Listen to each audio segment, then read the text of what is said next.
Alrighty. This is where the beginning of the end happens.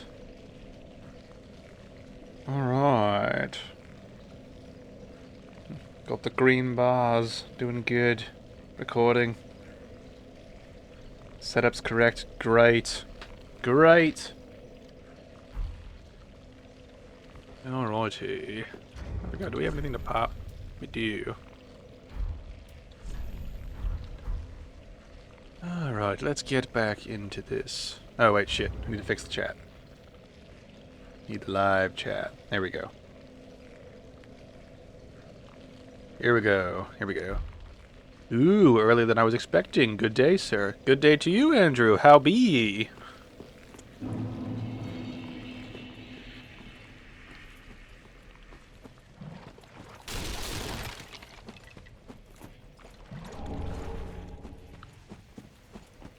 Just getting back into the... Figures that we come back to the poison swamp.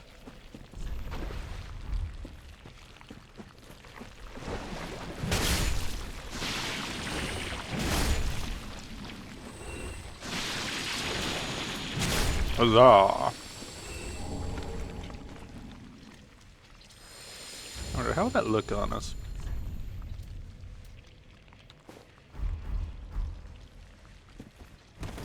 With that roll then. Never mind.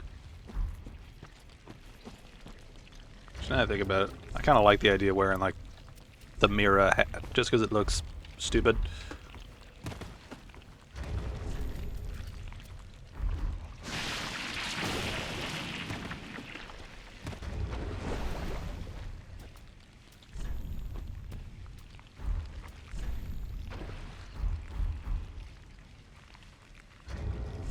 I forget, we don't have any other sets, right? No, we don't. Okay. Hazel is ready to play! Very well, thanks yourself. All set for more smashy hammer time. It is indeed smashy hammer time.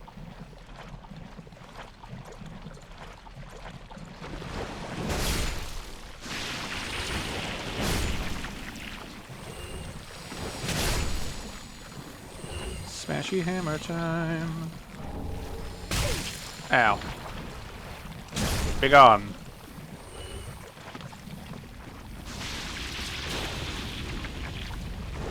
I'm doing good this morning. I'm a little sniffly just because I just woke up and the weather here has been up and down and up and down, which is not good for my sinuses.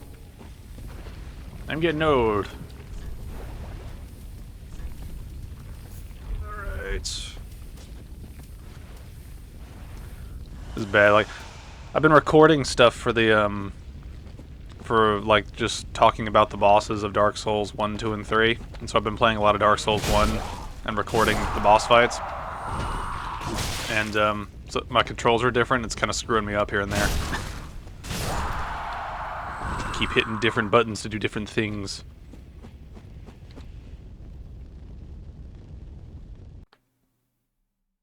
Aww.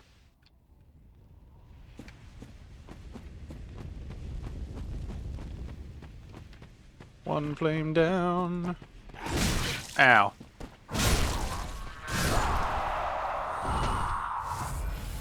Alright. Let's see how far we can get today.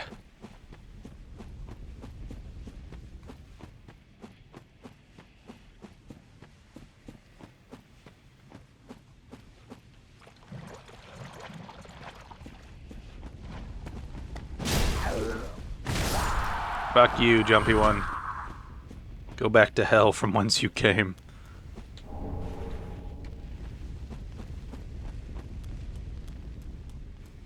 Alrighty.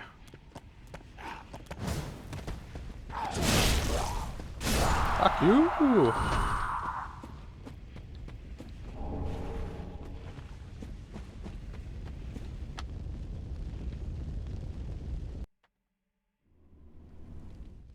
I hope Sheep can get in here before we beat the Abyss Watchers, because we're getting pretty close.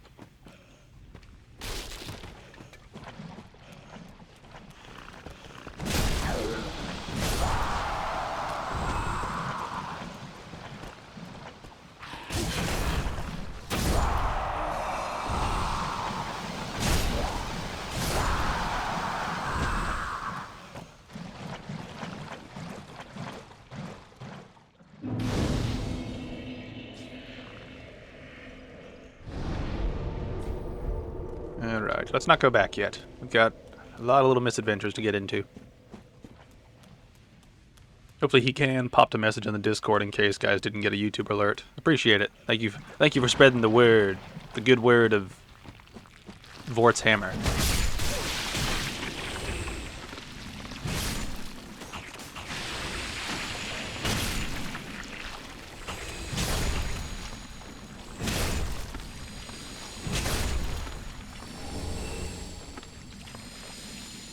Alrighty.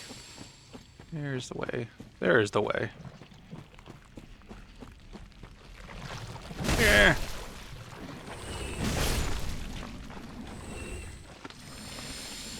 One thing I've never understood is why my camera sort of drifts sometimes whenever I'm locked onto an enemy. It's very weird. It's like I'll lock onto an enemy, once I kill them, my camera just goes in like some random direction. I'm not sure why that is.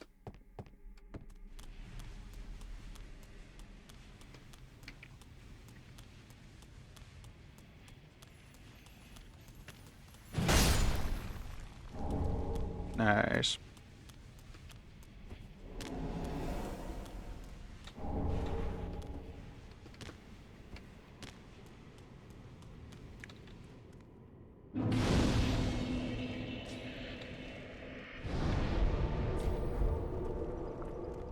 Alright, let's go kill that one demon.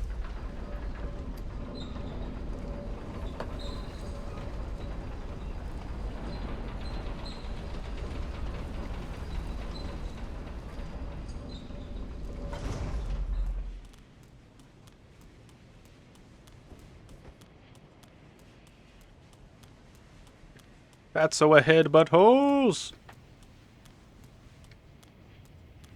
We'll feel the wrath of Heisel's Vort.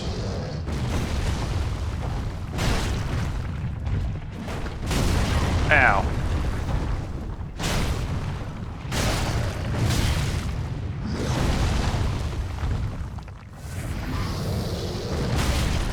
Shit. I'm failing. Damn it. I failed really bad. There's the first death. It's to enemies. That's weird. I noticed an annoyance last weekend when I was trying Champion Gunder. Every time you successfully riposte him, it removes your target lock, so you have to retarget him. It was not fun. Yeah, I don't get that. I don't get why that happens. There's a lot of weird, like, minor mechanical issues across all the games that always feels kind of strange. It's like, why would, you know, there are issues where you kind of go, why would this be an issue when it wasn't before? You know, it's like, why?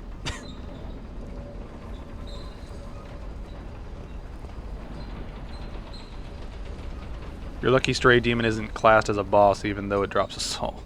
Yeah. I mean, just, I'm not counting it as a boss because you can run away from it. You know, like, bosses are in, like, a fog wall area. I've also been keeping track of where my deaths are and what they're to.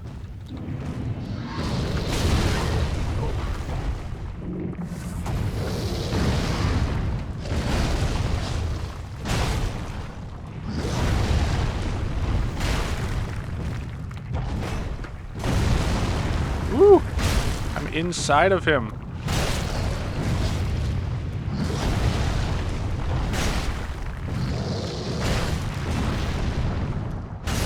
Die.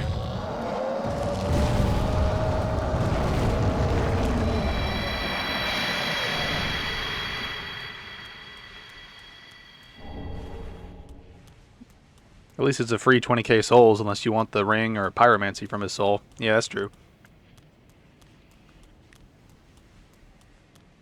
That is true. So yeah, I kind of want to, like, I wanted to mention something once Sheep gets in here, but I guess I could just re-say it.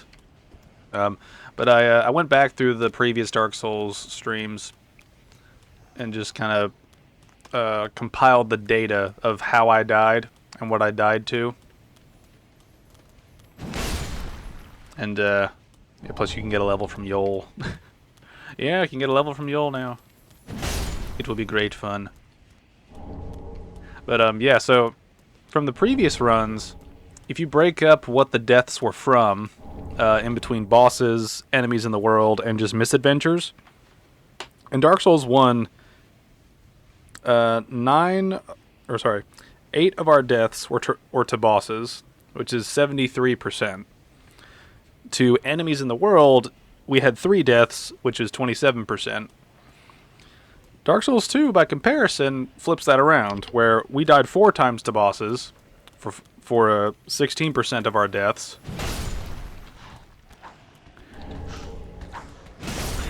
And to enemies, we died...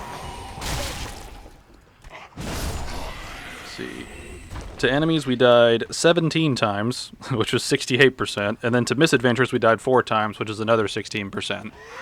So it's kind of funny how the game that's known for spam killed us more often with enemies in the world than through actual boss encounters.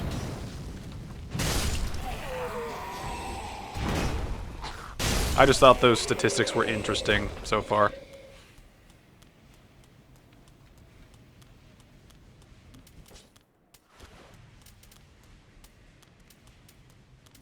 Alright, I forget if is there anything up here? No. That's not very surprising, to be fair. Yeah. I just think it's kind of funny how when you break that shit down, that's what ends up happening. It still is kind of a record that Bed of Chaos has killed us the most out of any boss so far in this trilogy run.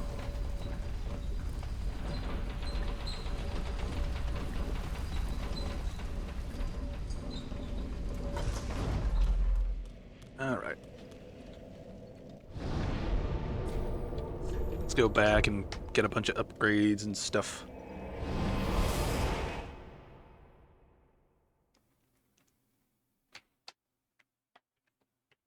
How's your run been going, Andrew? I know that you were playing through.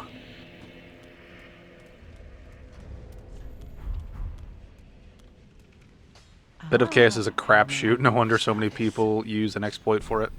Yeah.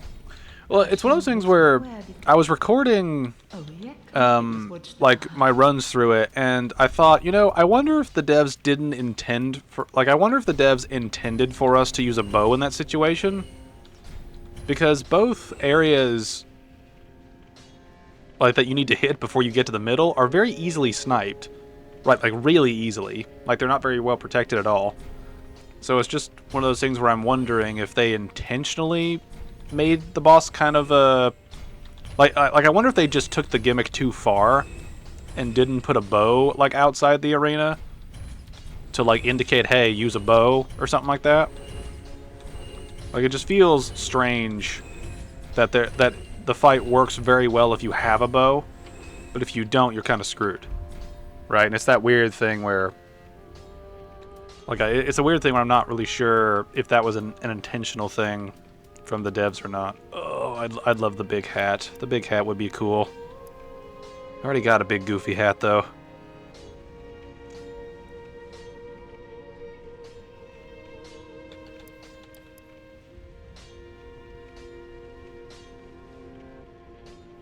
Oh, I want to wear the big hat. We're gonna wear the big hat. Yeah, need to take off our bundles and get our big hat going. There we go.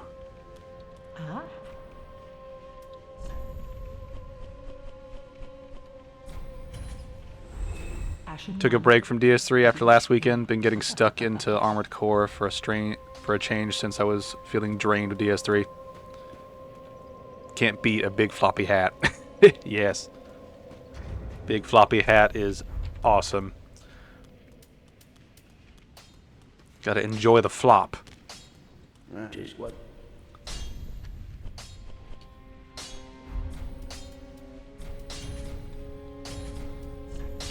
Alright. Yo!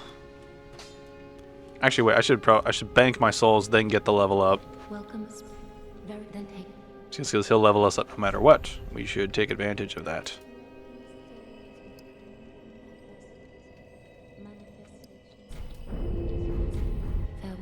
Ashen One.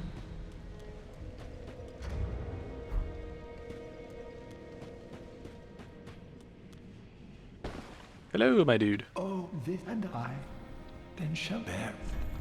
Right. What are we working towards? What are more stamina? Be safe. Stamina's probably the main thing we'll focus on for the rest of this run. It's just getting stamina up. And health as needed. And then once we hit the soft caps of those, probably just go hard strength for the rest of the run.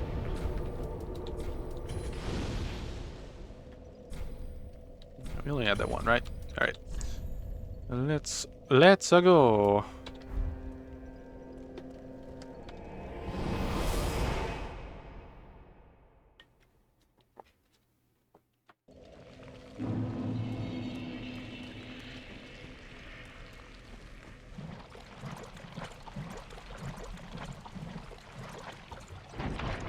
Goodbye, y'all. I always forget what the breakdown for his, like... I always forget what his, like, requirements are, like how many deaths it takes each time, because I think it's... like, it increases as it goes along. Pretty sure. Woo!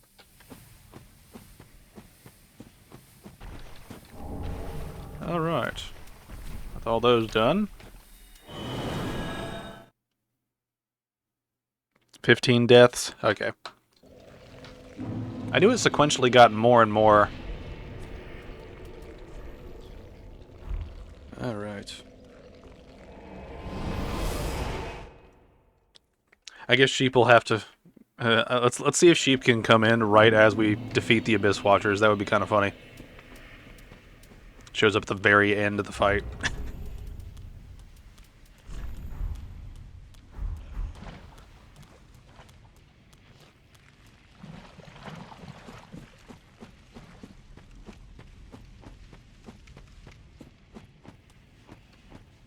Your player status should show your hollowing level now that needs to be level 15. Okay. That would be funny, but he'd be so annoyed. Yeah, but it'd still be funny.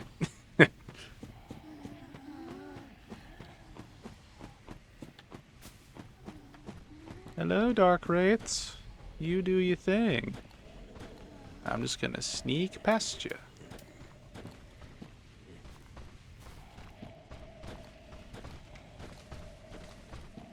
You guys got this. Go get me some free souls.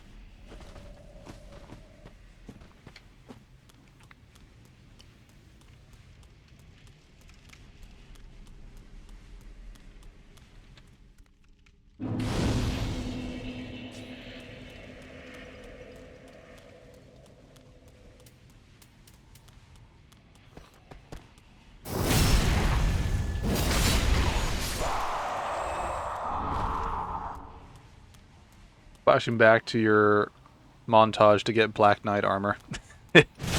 That was a grind. That was a real grind.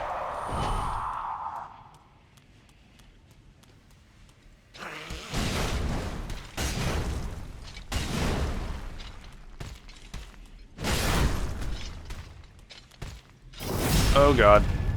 I might die here. Oh no! Haha! Game didn't decide to fuck me. This is good. Alright, how much do we need to level up? About 12.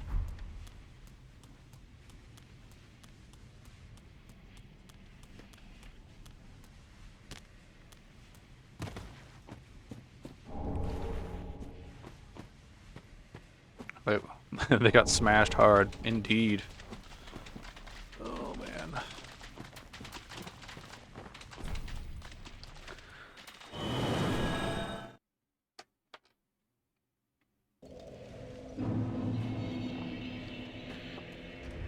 Alright.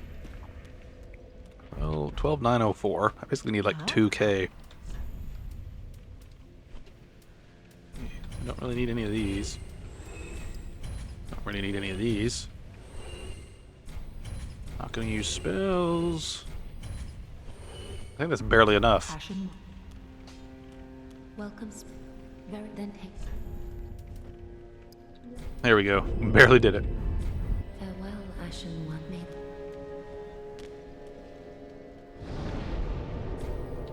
Onward! For the glory of the pointy heads.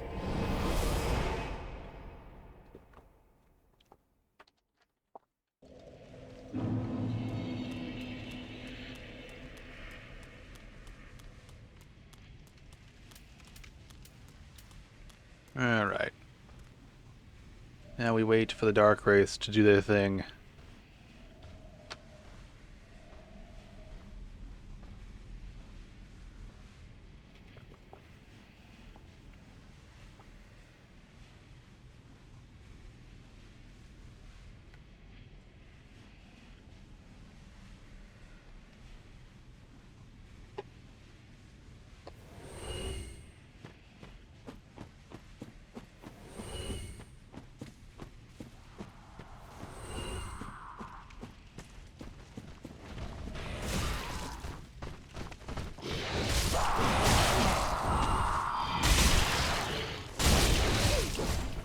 Woo!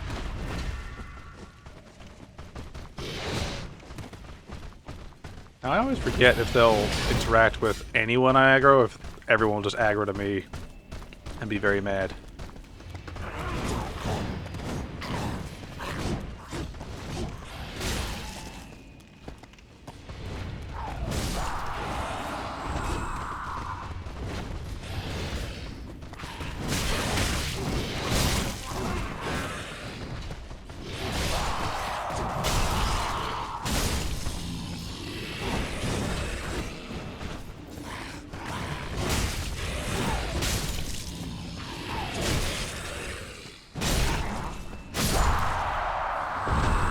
Alright. Not too bad. Could have been better, but we're doing okay.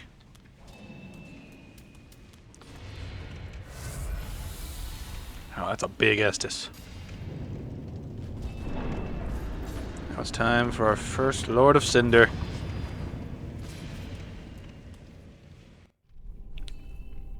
There's an interesting dichotomy here. It's like they like pointy hats and fire.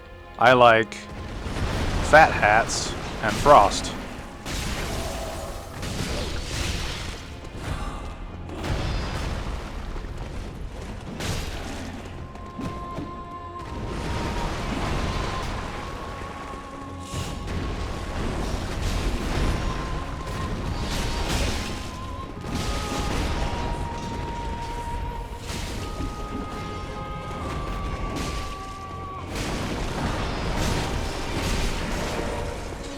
Aha!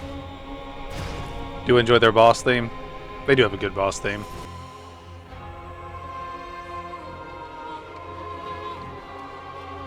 Hey dude, what you gonna do?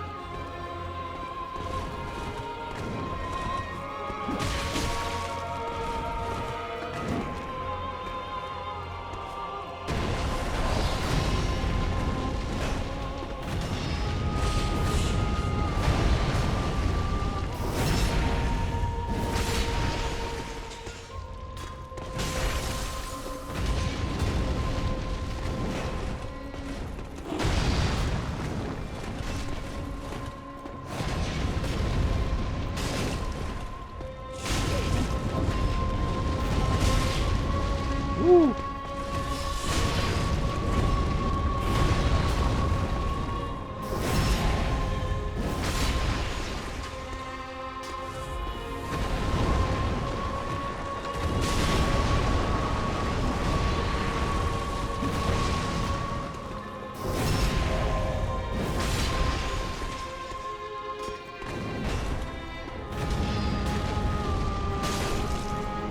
We did it! Woo!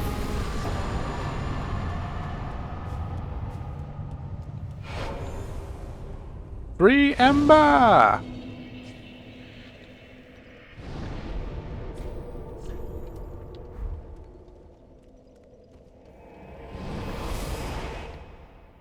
would actually laugh if the only boss we die to is, well, if the only boss we die to is technically a mini-boss. That would be pretty funny.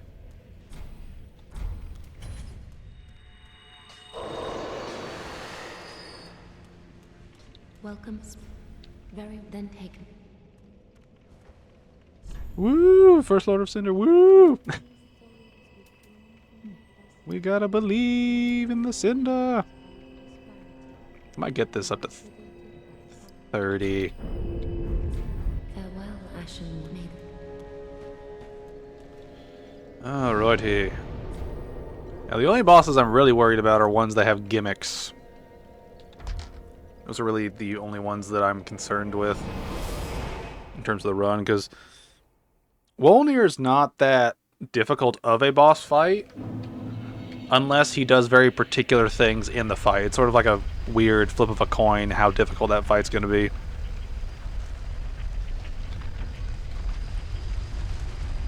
That'd be peak if you only lost to mini-bosses or NPC spam. That would be pretty funny. That would be pretty funny. Let's see. Actually, now I think about it, I don't think I need... I'm trying to think if I should go this way anyway, because there's nothing over here I need, because I don't need any of the upgrades. Or the Pyromancer stuff.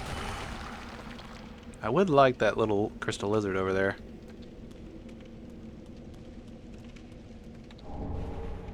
Carthus Rouge. That would not be peak. Please don't do that to us. Hello, sheep. Welcome. Did you see us beat the Abyss Watchers?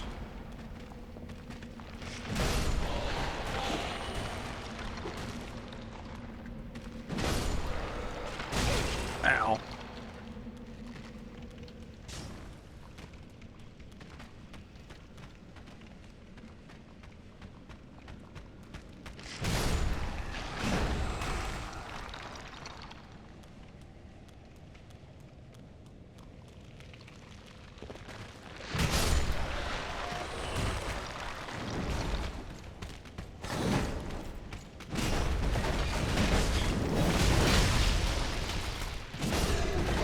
Woo!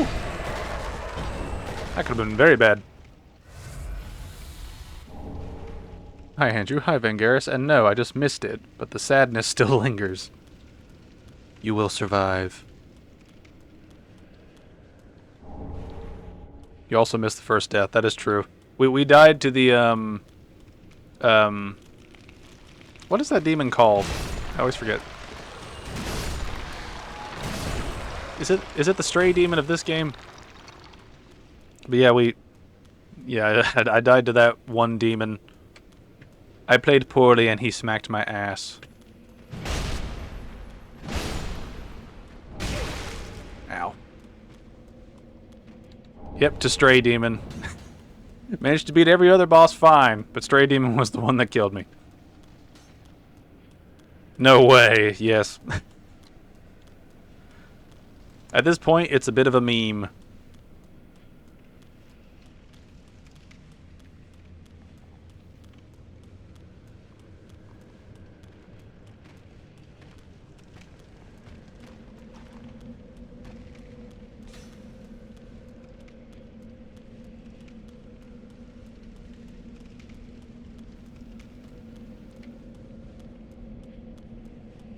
Alrighty.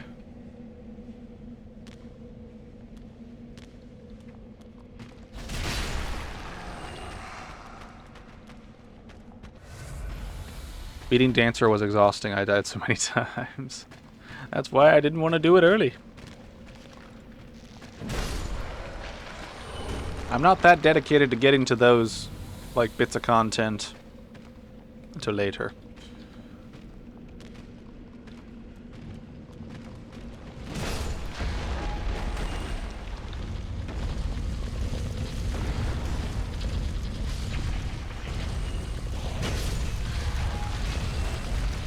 I forget, does this thing break up there as well as down here?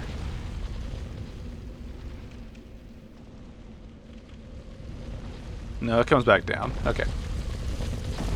Stay in the middle. No. Bad idea.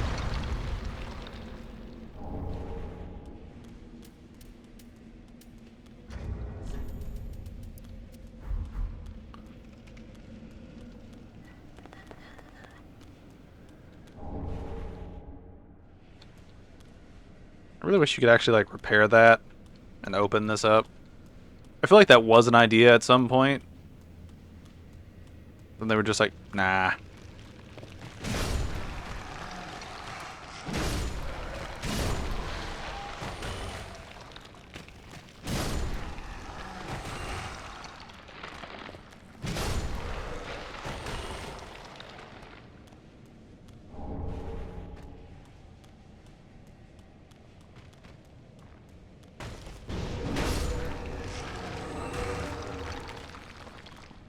Alright, I'm not going for the ring back there. Trap ahead. Big old trap ahead.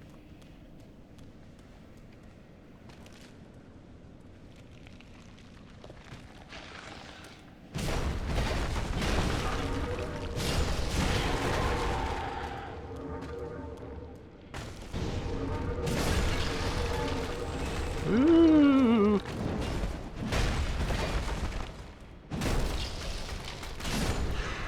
Go get ganked, you'll love it. Sure. Sure.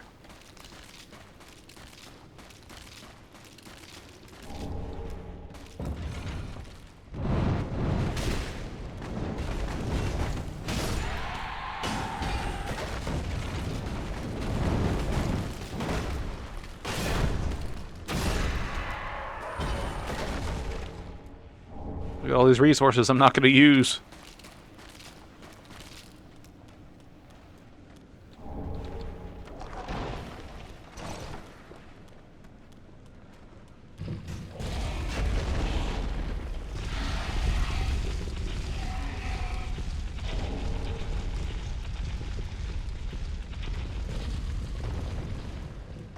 Also, I'm beginning to see one flaw with Vort's hammer. Is that it's very stamina heavy.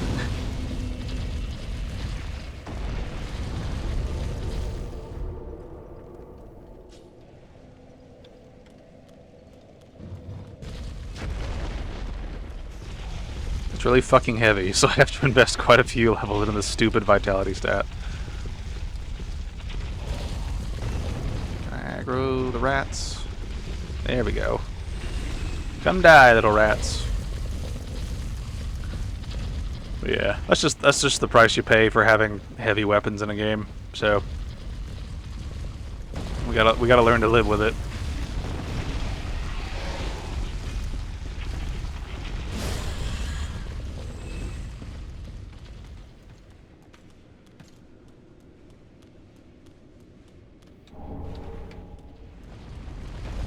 Could have used the Stray Demon Soul to get Havel's Ring. We could have, but I'm kind of okay with where we're at right now.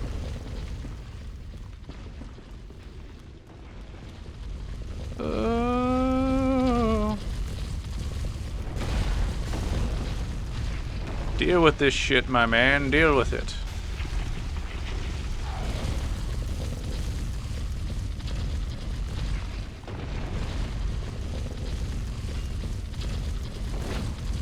Oh shit, it missed.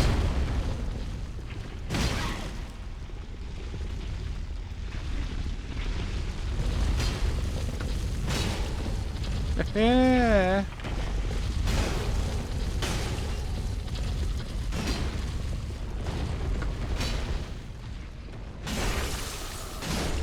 Nice.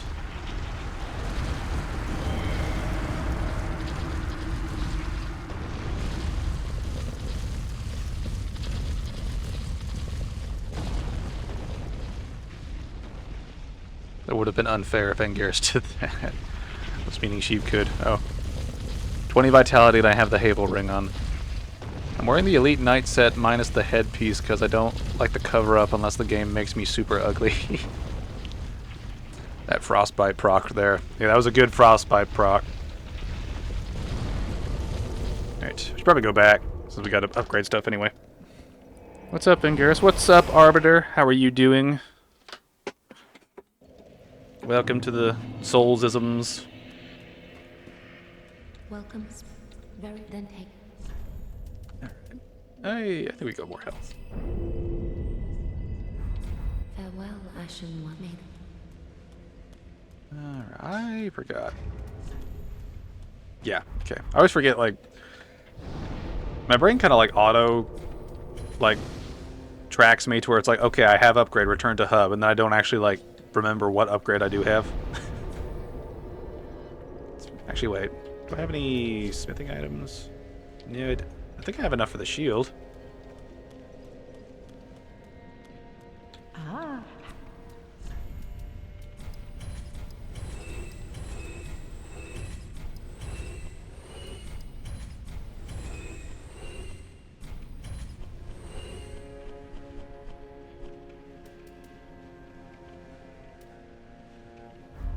Ashen one.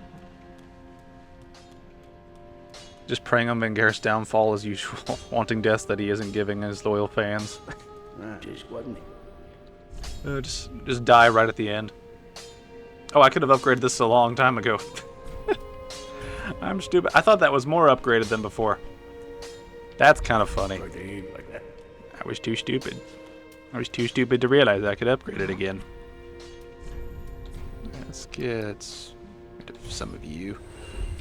Ashen one. Oh wait, I need like 900, don't I? Ah.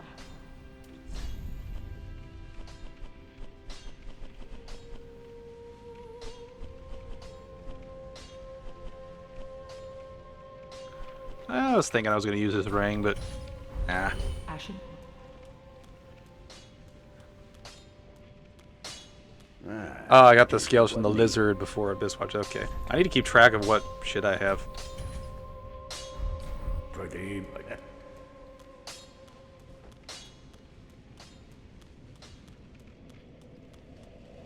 One thing that's always been weird to me is how the upgrade systems have worked across the games as the franchise has gone on.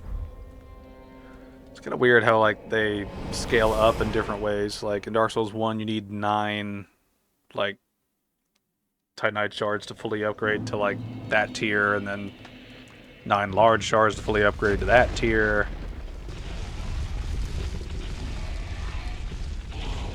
And then you have like different levels of chunks, and you get the slab at the end.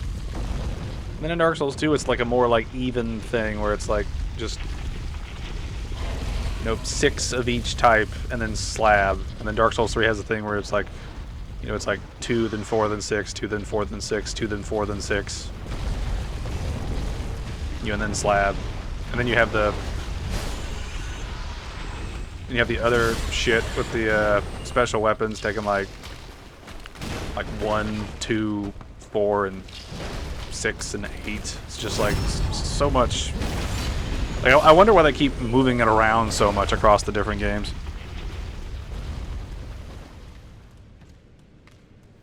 Started with 13 souls, done your upgrades, and now have 11 souls. Die! Damn it! That's not a goodie. Hello. Go away.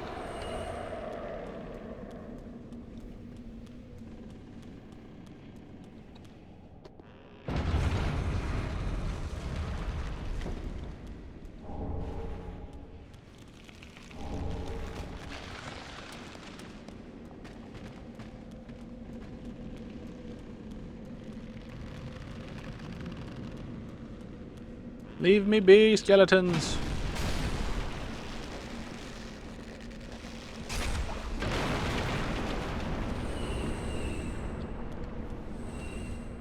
Man, this game has aged poorly compared to its predecessor.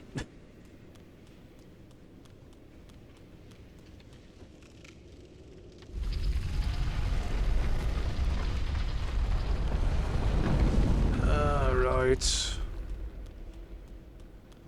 Time for Wolnir. Let's hope he doesn't gas us to death.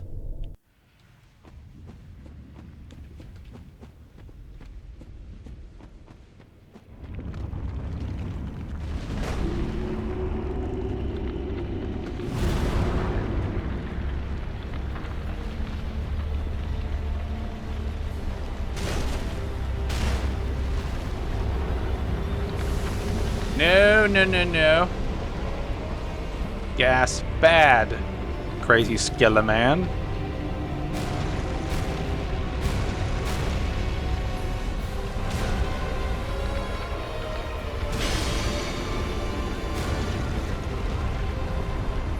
Stuck.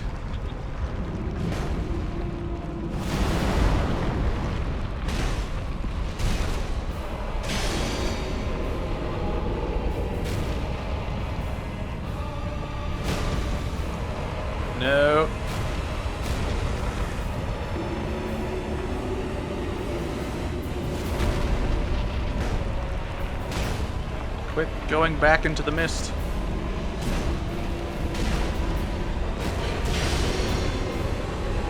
Hey, it worked. Woo!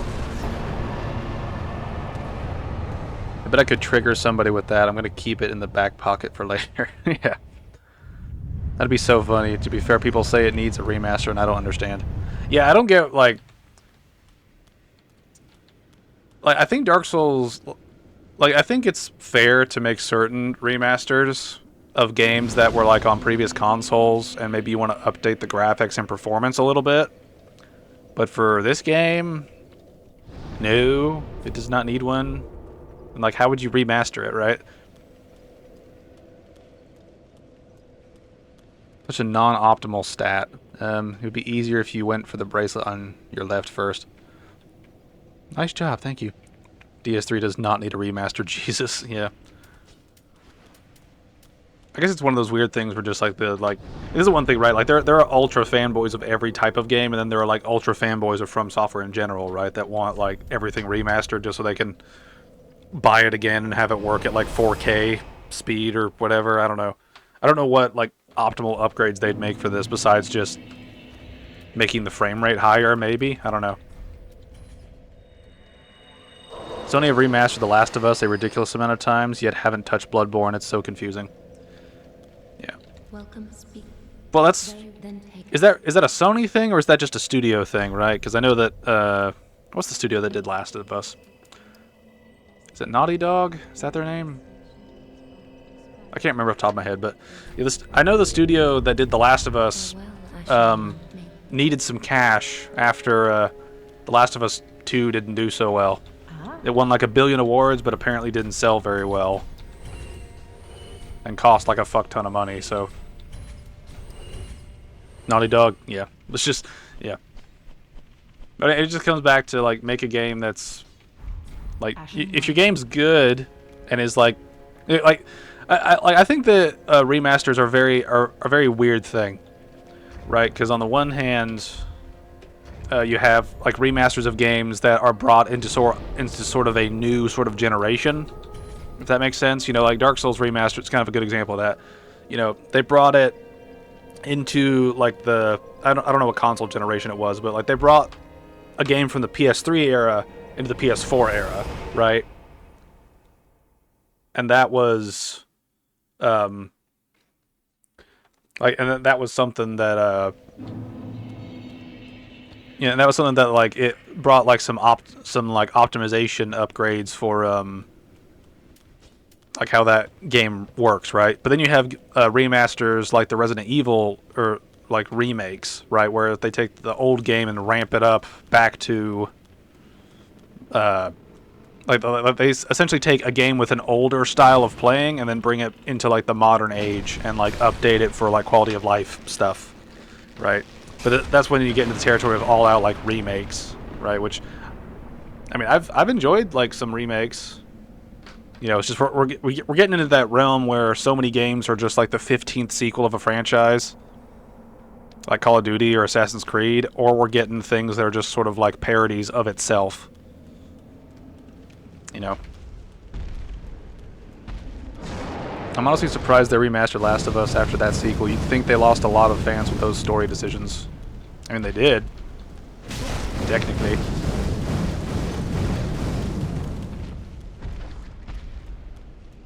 They're remastering the sequel for PS5. I mean, they need something, right? Because I'm pretty sure The Last of Us 2 sold, like, a decent amount. But it was, like, crazy expensive to produce.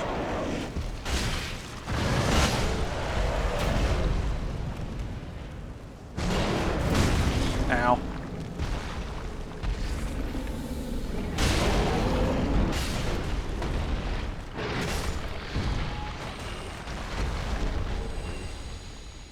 I enjoy the Resident Evil remakes, mostly since I'm not good at the original tank control since I never played them at the time. I don't want to say the story is awful, but I am not a fan of a story that's desperate to be edgy and hopeless. I can agree with that, yeah. It can be done, but it has to be written extremely well, like Berserk. This was not a case of Berserk. Yeah. But one thing, too, is just like the needless, like, you know, it's been a real problem lately where a lot of developers just kind of put their own fan fiction into the story. Like it's not based off of anything that's like worthwhile for the story. It's just because they want to see like a gay romance in a video game, so they just make characters that weren't gay before gay for just because. You know, like it's not a part of their character so much as it's just a random. You know, it's one of those, it's like the thing where it doesn't feel natural. It feels like someone's taking two like dolls and just making them rub together. Like it doesn't feel like natural in that way. And this is one thing talking about Resident Evil. I've played the remakes of 1, 2, 3, and 4, and of all of them, the only game that I've played the original and the remake was 4, and I like the remake of 4 more than the original 4. The Ada voice actress is terrible in the remake of 4, though. That's probably the biggest drawback, I would say. But of all the Resident Evil games I've played, I've preferred the remake of 1. That's been my favorite. It has the least amount of problems, in my opinion, both in terms of how the story works as well as how the mechanics of the game work.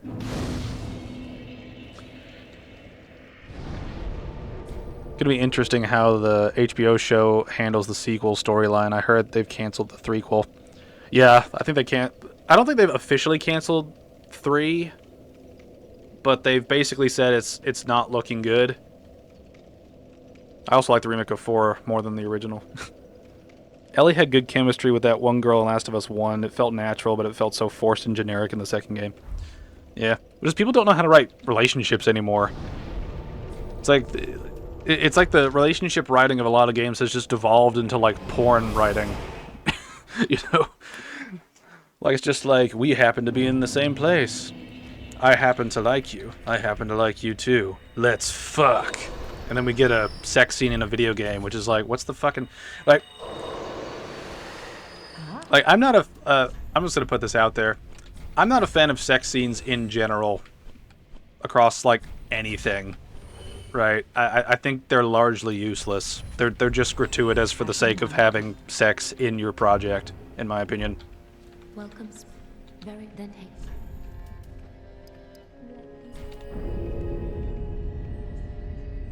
I was going to say that, Vangara, stop. I've got the original and the remake for 4. My version of 4 is actually from America. Farewell, Ashen Maiden. That's funny.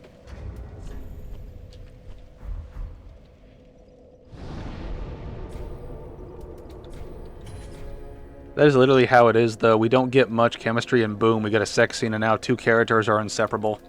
Yeah.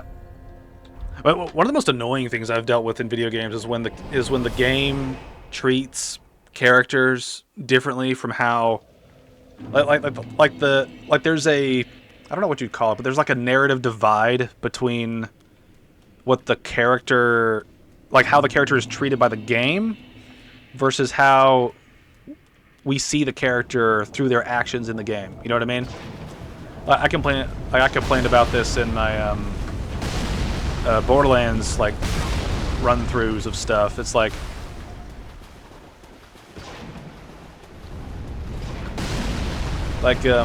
going through the Borderlands series of games, the series just kind of forgets that Lilith pushed Jack over the edge. And so all the problems and pain that Lilith goes through in Borderlands 2 are sort of her fault in a roundabout way. And that's a weird thing that I've found in the Borderlands series, is that it's a weird mix of... It's like they tried to do something in the pre-sequel and then radically fucked it up to the point that it ruins the context of the other games. You know, it's that weird thing where like one bad writing in one game can drastically fuck up everything you're doing. You know, like all it takes is one really, really bad writing choice, and you can fuck a character for the rest of the series.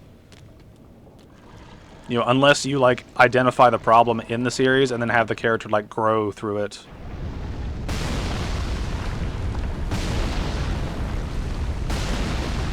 All right, now we wait.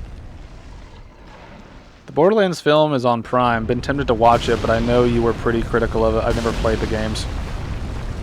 Also, I heard that they were making a God of War TV show. It's DOA, if you ask me. Yeah. I mean, I didn't watch the Borderlands movie. It's just all the details that came out about it, and then after looking at the plot, just from like leaks and things, and seeing the plot afterwards, it's one of those movies that should not have been made. Like it should have been made. It should have come out in like 2015 with like a younger cast, right? And it should have followed Borderlands like 1, or maybe a mixture of maybe Borderlands 2, right? When Borderlands 2 was hot shit, and they had like the backing of like a very successful game. You know, this is like, this came out years afterward, right? And it's not even like a Borderlands story. Like, it doesn't match the plot of Borderlands 1, doesn't match the plot of Borderlands 2, doesn't even try to hybridize the two. Like, it's just a random plot with, you know, it's sort of a skin suit with Borderlands stuff around it. And that's the problem, right? It's not an actual Borderlands story.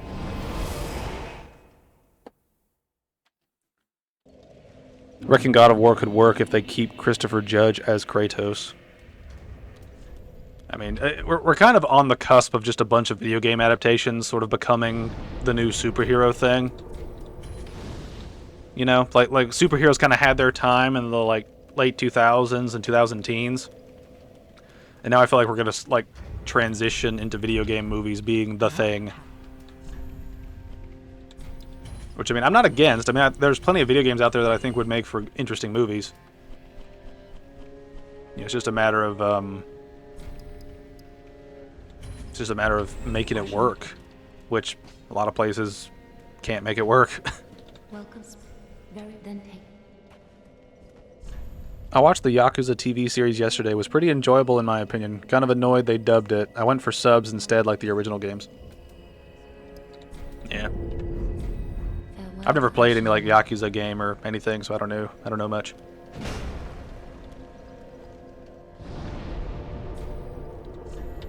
Let's see, did we do the thing? No, we didn't. Okay. They've been doing video game films and stuff for 25 years, just usually they're very poor. Yeah. I think the biggest problem with like just the transfer of the medium is you have to take something that's like just on the face of it, it's got a problem when it comes to like how you orchestrate the project, right? Because you've got a medium that is built around playing, you know, and then you're turning it into a medium where you don't play it, right? So you have to overcome that sort of difference, you know. And it's one thing too, like a video game is redeemable based on its mechanics, not based on like its story, right? Like, because if you want to play a video game, you're playing the video game, right? That's the main thing you do with video games is you play them, right?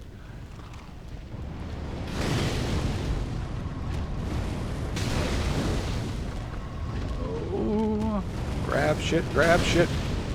Need to grab shit, get out.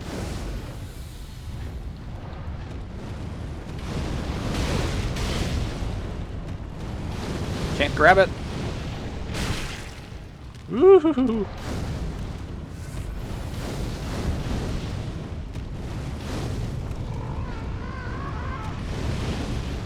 I'm just freaking out right now. Just freaking out right now.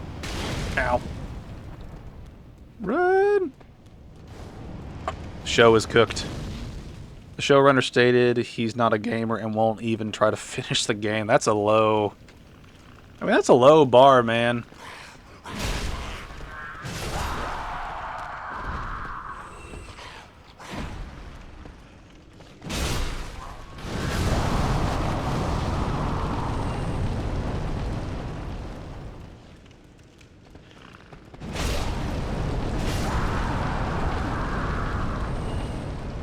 Hello! Die! Where are you at? Get out of your demon jack-off corner. Alright. The show is cooked. That's the newest gen term I could think to use for this situation. Cooked. Doom 2005 was a horrible film, but I enjoyed it for what it was. Yeah. Well, it's just a thing where people don't understand... Like, people just don't understand the appeal of certain franchises, which baffles me, right? Like Doom should be one of the easiest things to adapt in the world. Right? It's just a guy going through hell, killing demons. That's it. That's not hard. It's like, why do you keep... Like, it should not be a horror movie. It should be an action... It should be a rated R, low-budget action movie where he just rips and shreds through a fuck ton of demons, you know, with a lot of gore, a lot of prosthetic effects, and just have that be the movie. Right? Like, you don't need anything else. Like... You know, like, that would be... It'd be a simple thing to make. It would be a really simple thing to make. Alright, where is this fucking shard I'm looking for? I always get lost in here and it's like, where am I? Where the hell am I?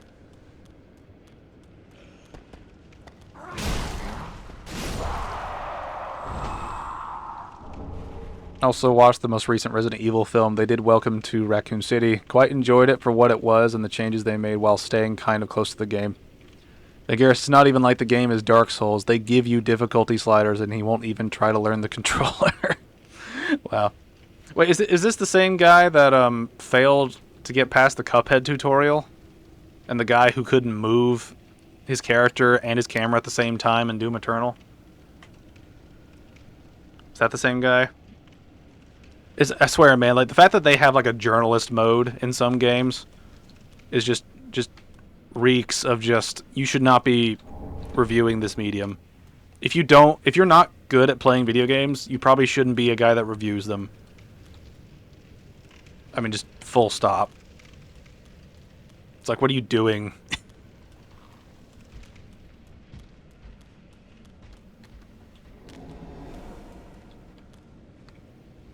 I read an interview, the guy who plays Yura and Shibiri in the Elden Ring gave talking about meeting Miyazaki and saying Sekiro was too hard. Miyazaki just laughed. That's pretty funny. I have no idea. Let me look up his name.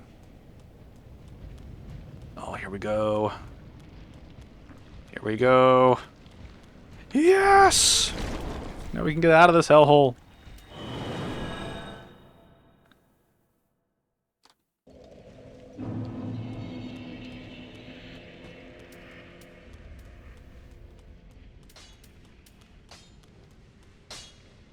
Just wasn't it? There's nothing we can upgrade, right? Nope. Pretty like that. Alright. Our equip load's kind of low.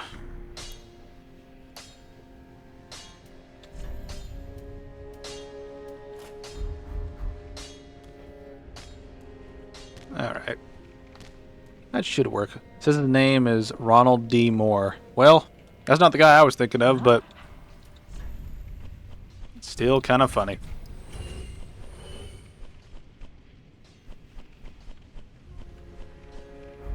Ashen. Now, I think one thing that would help video game adaptations, in a way, would be if they choose things that are more story-driven anyway. You know, like the Last of Us, like, seems like a thing that would actually do pretty well, like as a TV show, right? Like, and I think TV shows are a better avenue for video game related things than movies, just because video games usually have much longer stories, just by virtue of being video games that take several hours to beat, as opposed to a film that might get maybe 2, 3, 4 hours, like, max.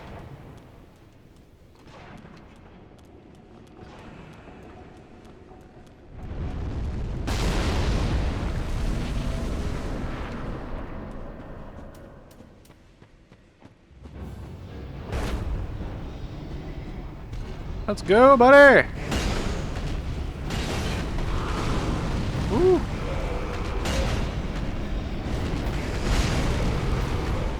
Beat your crotch.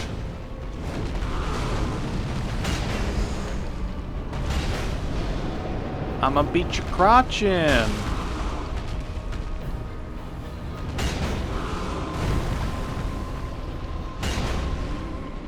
Only crotch beaters here. Leave me be!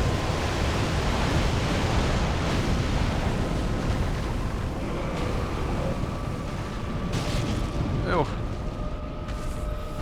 Not taking any risks here. Ow.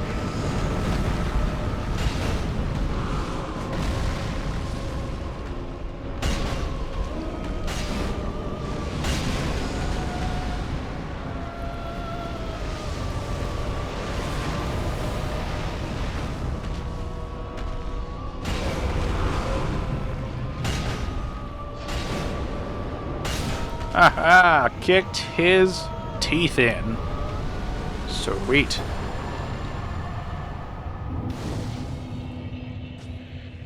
That's the guy who made Battlestar Galactica remake. I like him. Last of Us was okay. I expected more from it.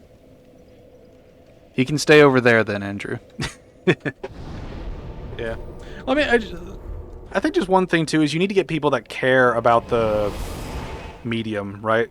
You know, like when we go back and look at the Lord of the Rings trilogy, right? You know, like when you look at the Lord of the Rings trilogy, right? They very much cared about Tolkien's world and his vision and his creation when making the Lord of the Rings trilogy, right? Like the movies. Right? They obviously cared about it, wanted to respect it, and wanted to do it justice, right? Even with the changes they made, they wanted to keep it in spirit of Tolkien's sort of like vision, right? You know, and because of that, you know, people were able to jump into the movies even if they had read the books and still enjoy them just because they're very well made and still in the spirit of Tolkien's work.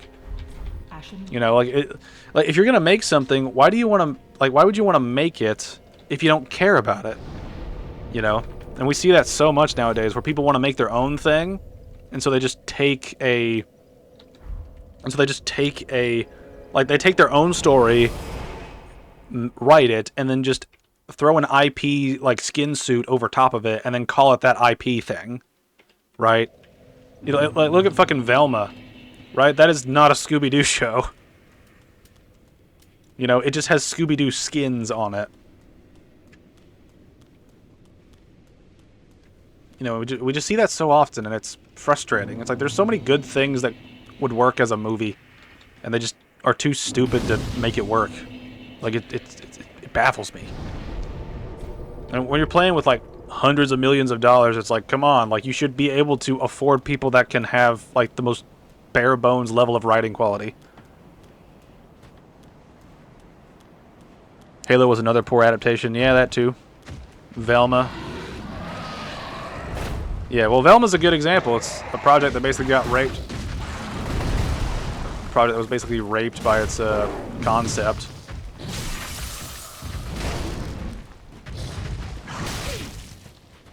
I hate these enemies.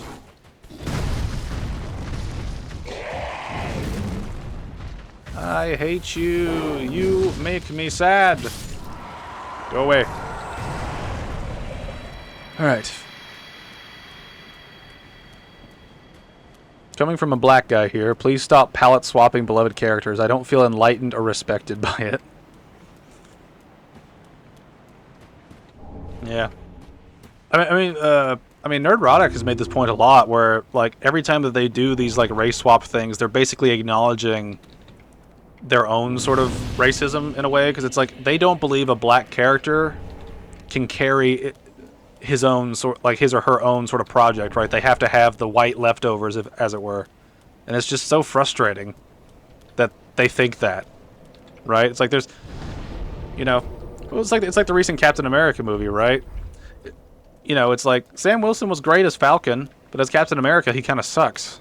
Partially because of the writing of that and in the Falcon and Winter Soldier TV show, but it's like you have the opportunity to do more cool shit, right? And they don't do more cool shit. Instead, they try to throw a mantle around to someone who's more diverse. You know, with them usually not earning it. And it's an insult to both the original character and the diversity hire that they've made to, you know, like take the role. It's just it's an insult to everybody. it sucks for everybody. Welcome must be very then take. You know, and I like, it's one thing too is just go back to writing good characters. Farewell, That's Ashen another One. problem. It's like the people who made The Witcher basically want the world but ignore the books. Was so proud of Cavill saying enough and leaving. I know Cavill is such a gem that needs to be ripped out of the shit pile. You know, it's like I don't care about Warhammer at all, but I would like to see his Warhammer thing just because Warhammer looks cool to me. So like I would like to actually look at it. You know, I would look at it, like I would be willing to watch it because I understand his passion for the things he cares about, and I believe he would do a good job at adapting it, and it looks cool. Right? That's kind of like where I'm at. I heard Cavill was trying his damnedest to respect the source material and left when they failed. He was hired for being good, not because of wanting diversity. Yeah. There are cool black characters, but they would rather try and paint over existing white characters. Yeah. Well, I mean, like, growing up, right? Like, I'm pretty sure, like, everybody that, like, grew up in, like, the like, 90s and 2000s probably had a very, very, like, mixed palette of different sort of, like, characters that they enjoyed watching, right? Like, when I grew up, like, watching, like, kids' cartoons, like, Kids Next Door or something, you know, like, you know, you look at that crew, right? It's like, number one, number two, and number 4 are white, you know, but number 3 is Asian, and number 5 is black. It's like, that never had any impact on me thinking any, like, it made all the sense in the world, right? They're kids in a neighborhood doing fun shit. That was it. That was the end of it. You know, had nothing to do with race or gender or any crap, right? It's very simple. Just make good characters, you know, and just put them in an environment where it makes sense for them to exist. It's not difficult, right? You know, like I've pre-recorded a bunch of stuff for the gaming channel, and I went back through Assassin's Creed 4, you know, and I really like the second mate character, the I forget his name. It's but it's like the black guy second mate on Edward's on the Jackdaw, right? Like he makes a lot of good points about, you know, how, you know, like tackled the concept of sort of racism and discrimination in a little conversation, and it was very well done. It was very realistic about sort of, you know, he might be black, but he's not going to fit in Africa because he's very Adewale, yeah, that's what it is. Yeah. Like, they had a conversation about it where, you know, Adewale is like, I was basically born in the Caribbean with a bunch of, like, you know, white people around, you know, and I'm very much culturally like them. So if I go back to Africa, like, I'm going to stand out like a sore thumb in that culture. You know, it's like he makes more sense in this culture. Oh, shit. No! I'm trying to rant about, like, socio-political shit and not die in a Souls game. It's difficult. It's difficult. Fuck you!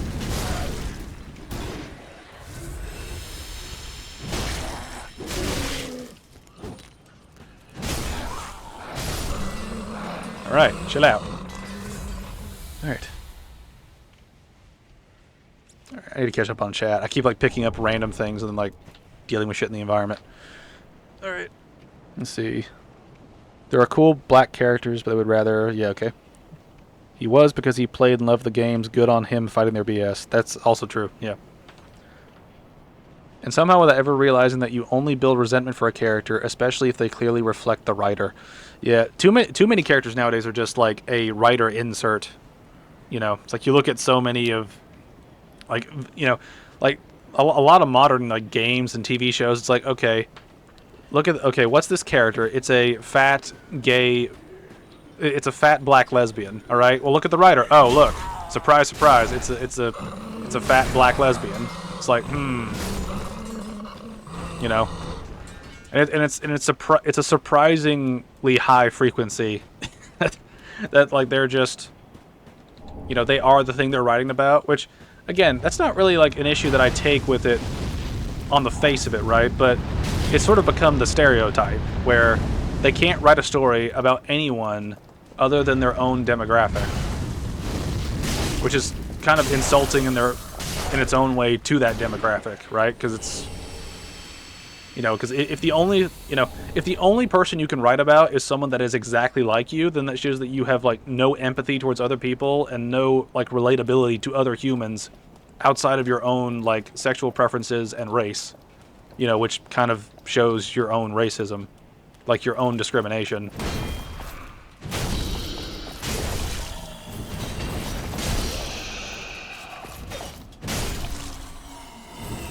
I can't believe we're ranting about this while playing this game. It's kind of funny. Give me shit I want. That's okay, I guess. Aha.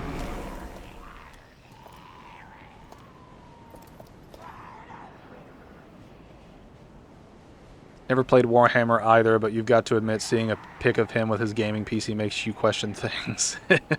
No, I believe he's a believer. I believe it.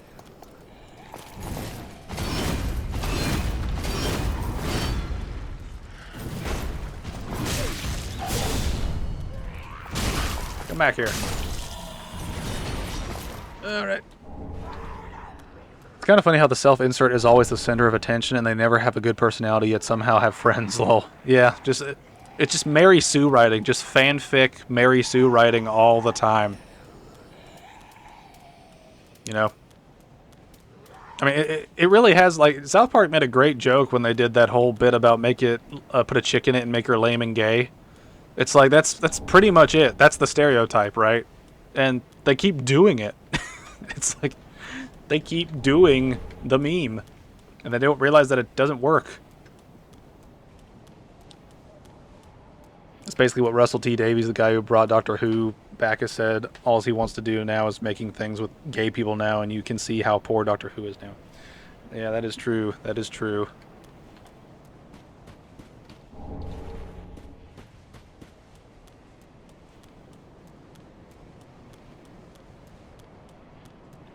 You mean to tell me that 5 people said that's friend material? Yes. Well, it's more fun than just talking about the games and setting, getting involved in controversies. That's true. Lucy from Fallout is such a Mary Sue. Yeah. It's also funny when you have people talking about how, like, you know, like one of the defenses for Fallout being kind of retarded was the writer, I think one of the writers came out and said, yeah, it's like they're intentionally stupid. It's like, so you just wrote a stupid show. You know, like there's a difference between stupid people writing stupid situations that are intending to be stupid versus an intelligent person writing intelligent stupid, right? Like intelligent stupid can be very entertaining. I mean, just like Beavis and Butthead is a great example of that, right? They are absolute brain-dead morons. But it's written by someone with some intelligence, so they can make it entertaining and fun. Farewell, Ashen One. You're not dying, man, please. I was gonna say I'm trying, but I'm not really trying. Be gone. Foul, random shit. You know what's funny? I spent so long farming the Fire Knight, the Fire Witch gear for my like Pyromancer on the Dark Souls 3 commentary, and then during one run I get most of their set while I'm streaming. RNG. RNG.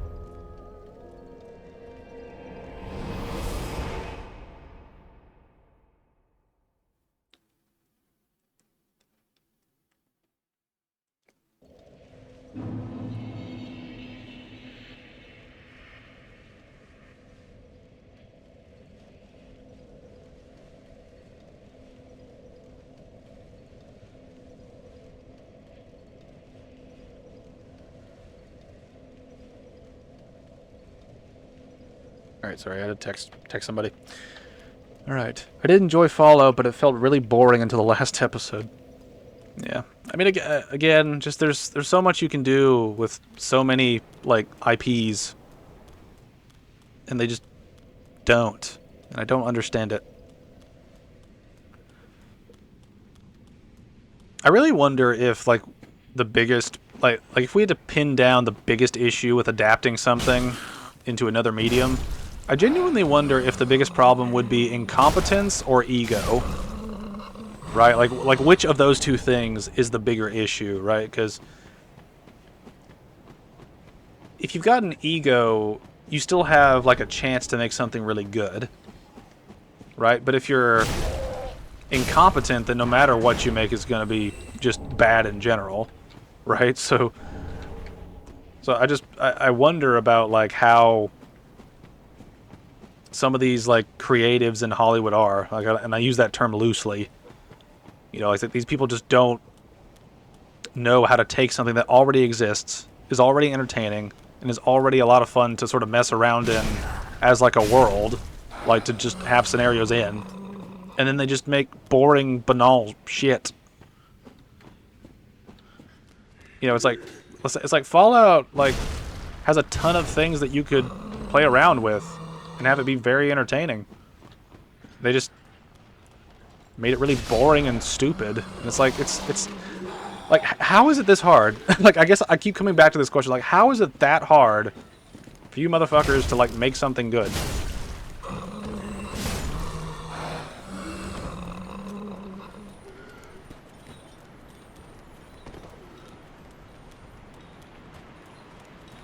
So basically, the people behind Rings of Power, yeah.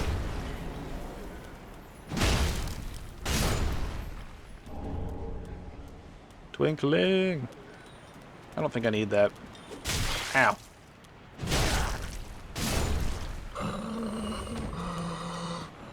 No, you're boring and stupid. Comes to stream every week. Yeah. It really does have that kind of energy, right? Where it's like... Oh, man. But yeah, just... It's a shame with... It's a shame that we have the technology to make really incredible shit, and instead we keep making just garbage.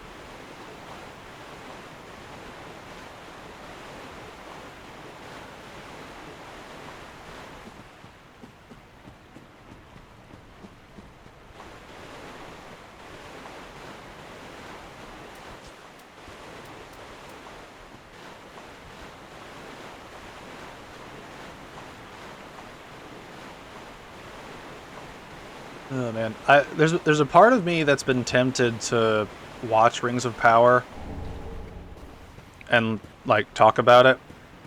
Just get, like, I don't have a bunch of like streaming services. The only one I have is like Prime, and the only ones I have are Prime and Crunchyroll. Like that's it. So it's just anime and whatever Amazon happens to have. And I've been genuinely considering what would happen if I watch Rings of Power. Like if I just die. Or if like if I watch it, if I would just like burst into flames from sheer cringe, because I already know what happens, and I already know several of the sort of highlights of the memes that have been pretty funny. And it's just one of those things where I go back to them, and I go back to like thinking about it. It's like, should I watch this, or do I want to keep my own sanity? Always comes back to Lord of the Rings, over 20 years old now, but still holds up. Yep. Yeah.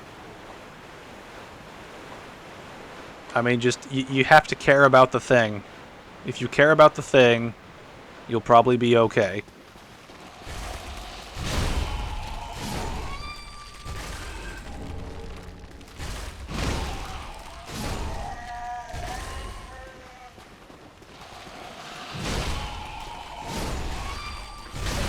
Ow.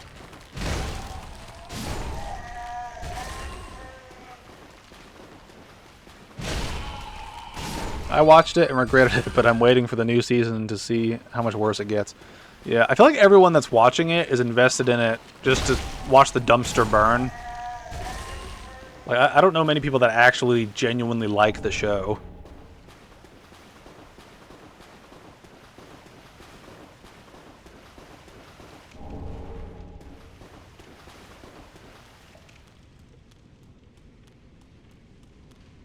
Give me some of that soup. All right.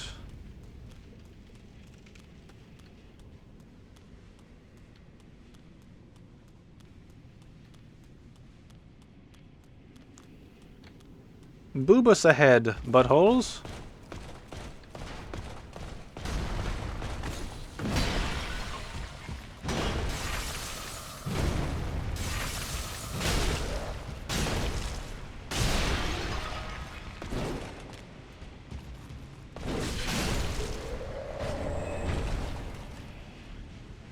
gonna get Crunchyroll today. Got any recommendations for stuff to watch before I inevitably binge the original Mobile Suit Gundam and all DB series?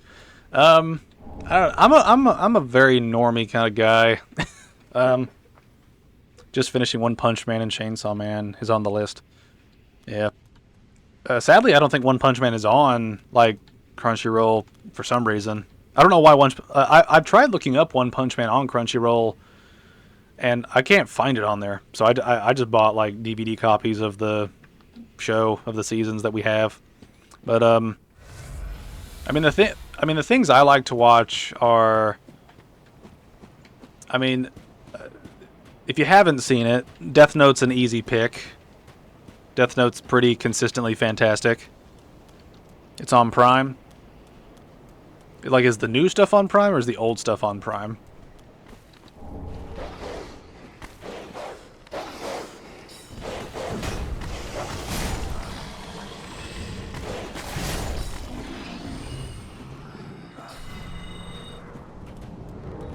Leave me alone. And there we go. Another death to enemies. Death number 2. Yep, Death Note binged many times. Yep.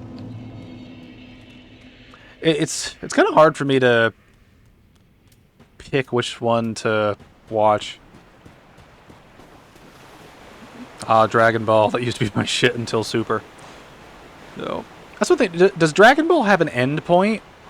Because I swear it's been going forever, and it's just like part of the reason I didn't really get into One Piece, even after watching like about 200 episodes, was that I've just like, I don't know if I can stick with this kind of investment to watch a show that goes on for 1,000 episodes. You know, like just like there's a point where it's just too much. And like I've liked some of the Dragon Ball stuff, but like, is there an actual end point for Dragon Ball? Like, is there a point where where like a story ends, or does it just kind of keep going and going and going and going and going? Both seasons of One Punch Man, but it's the default Japanese. You can change to English dub, but doesn't change on-screen stuff. No, that's pretty good. I mean, I'm a dub guy. Like I can't, like, reading subtitles takes me out of the experience. Now, granted, I will say some dubs are better than others, but it's hard for me to do the subtitles thing. I'm that guy. Sorry. It's had multiple endings, but because the fans wanted more, it's had to come up with some contrived things to force the story to continue. Oh, ooh. I don't like that. I don't like that at all.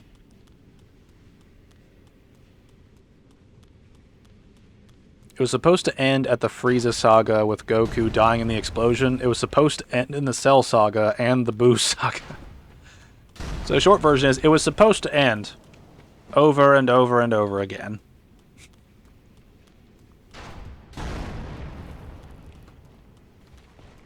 Yeah, I mean, one thing that's been really weird about watching anime is the, like, different types of anime I've watched. Like the first anime that really hooked me, like, that I was watching on my own, was Fairy Tail. That was the first anime that I found just sort of while scrolling one day, and I thought, oh, I'll give it a shot. And then, actually, this will be a good story. This will be a good. So me, 2018. I just got a better job. You know, working consistent hours, doing pretty well. No major complaints about work. Didn't really have any, like, things to really do. So I just was scrolling through Hulu one day, and I found Fairy Tail. And so I started watching the dub of it. I proceeded to binge for the next two days straight, I think the first 2 seasons. Or something like that. Like I binged a fuck ton of Fairy Tail in one sitting just because I had nothing to do. It was a weekend, and I wanted some entertainment, and damn, did I get it. And then from there, I just kind of kept going and looking for different anime to watch. And then I eventually found Funimation, and then when Funimation was sort of like gobbled up by Crunchyroll. Then I moved over to Crunchyroll. And so now here I am. That's my anime story of what led me down the path. Die!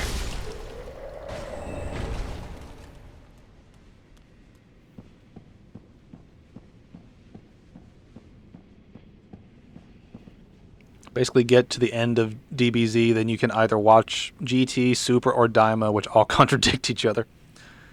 It's supposed to end over and over again, and what you tend to get is the characters making absolutely stupid decisions to make a story. Oh, I hate that shit. I grew up watching DB, Yu-Gi-Oh!, Pokemon, Digimon, and Gundam. Always loved anime. Yeah, I didn't really get into anime until like later on in life.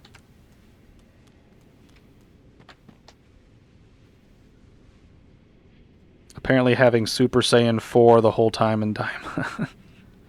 I'm the same as you that can only watch dubbed anime, yet for live action I can only watch subbed things. I don't know.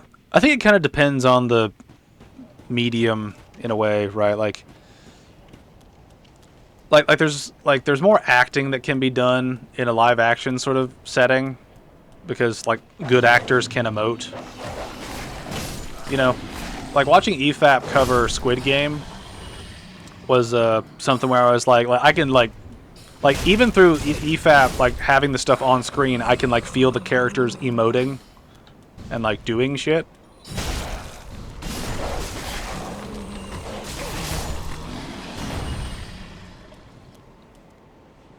Wait, did I kill that other dog? I don't remember hitting it. Oh well. I tend to watch subbed, but I'm not one of those people that act weebish or shit on dub. They had a Cartoon Network channel in UK called Toonami that showed kids anime, which is how I got into it. Yeah. They had that over here in the States, too. That's where I'd see some like anime things here and there.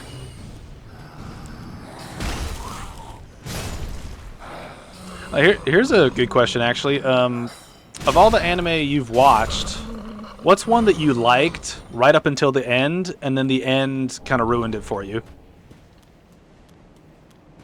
Like, what one was good right up until the end, and then the ending, like, fucked it for you?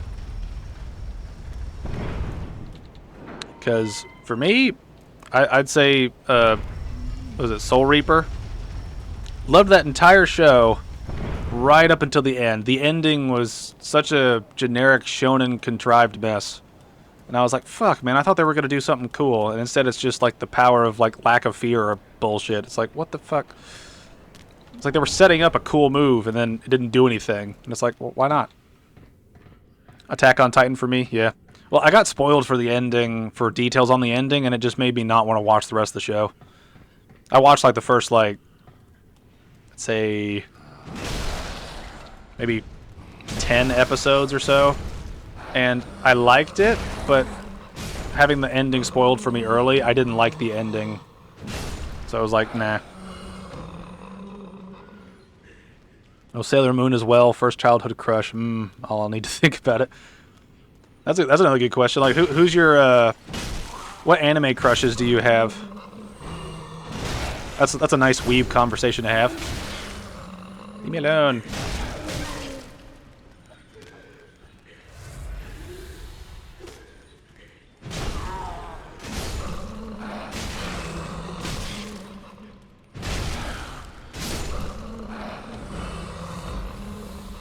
As someone who loves his mom a lot, the fact that it's revealed Eren started the whole events of Attack on Titan killing his mom for his friends. Ugh.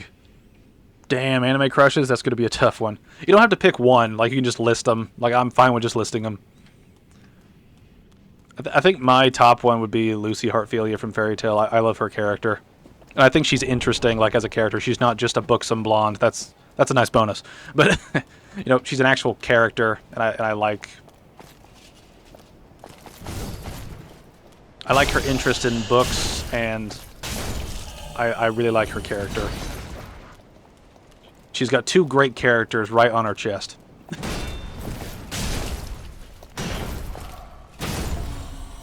Also, I like her English dub actress. I think she does a fantastic job with her shit.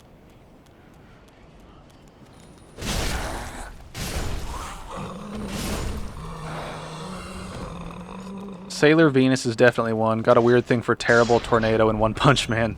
Misa and Death Note, to name a few. Those are all good picks. I knew that one was coming. Yeah. I mean, like, I don't know if you guys watch ER, like E semicolon R. His Death Note videos are hilarious, making fun of the Netflix one. And I love how he calls Misa Amane the perfect woman, because she's basically super dedicated to light and will do anything he wants. So it's just like, i.e. the perfect woman. Yeah. As much as I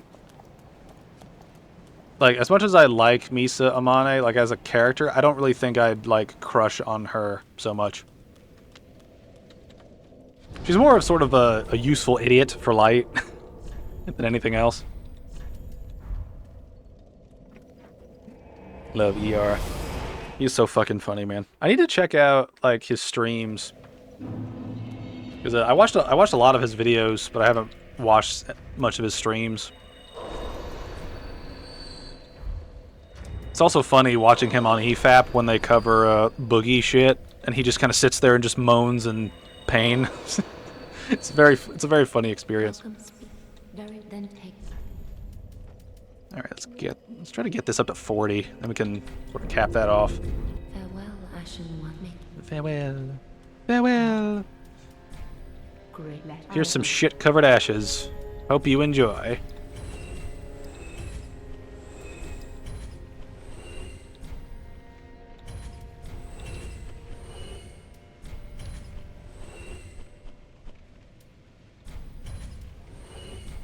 Right. We do not have enough to level up again. It's a shame. A real shame. Oh, have you guys been seeing any of the news about the, like the third Avatar show that's apparently coming out? I've heard that this new show is basically going to make it canon that Korra was terrible as an Avatar, which I think is kind of an acknowledgement that, yeah, Legend of Korra sucks. Love the early-ish EFAP where they covered Avatar and Korra with him. Yeah. Blair from Soul Eater would be mine. I'm a very simple man. I'm trying to remember... Which one is Blair again? Is she the witch? I'm trying to remember. I don't remember the characters' names, but I remember the characters, if that makes sense.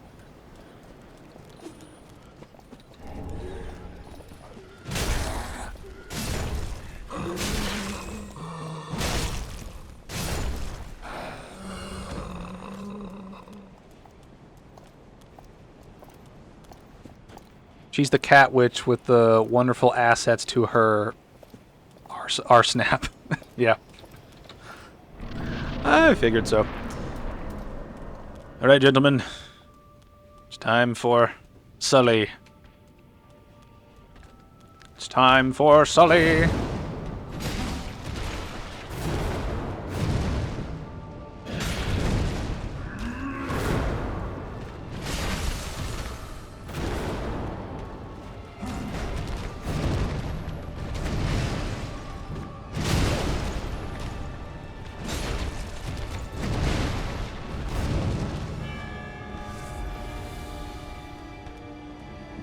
I didn't watch Korra. Media where we pick up on a newer gen character is not gonna do it for me here ever. Parry him, you casual. No! I am not good enough for that.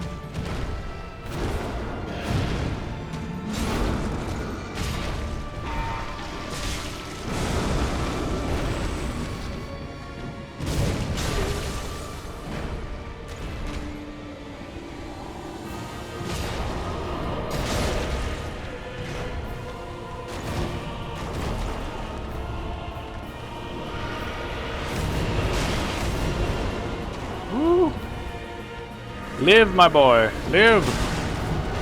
I'm not doing a good job of living. Brah!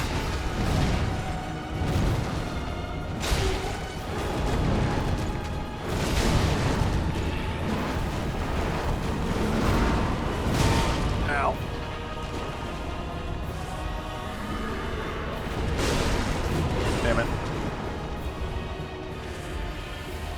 Come here, Sully. Eh.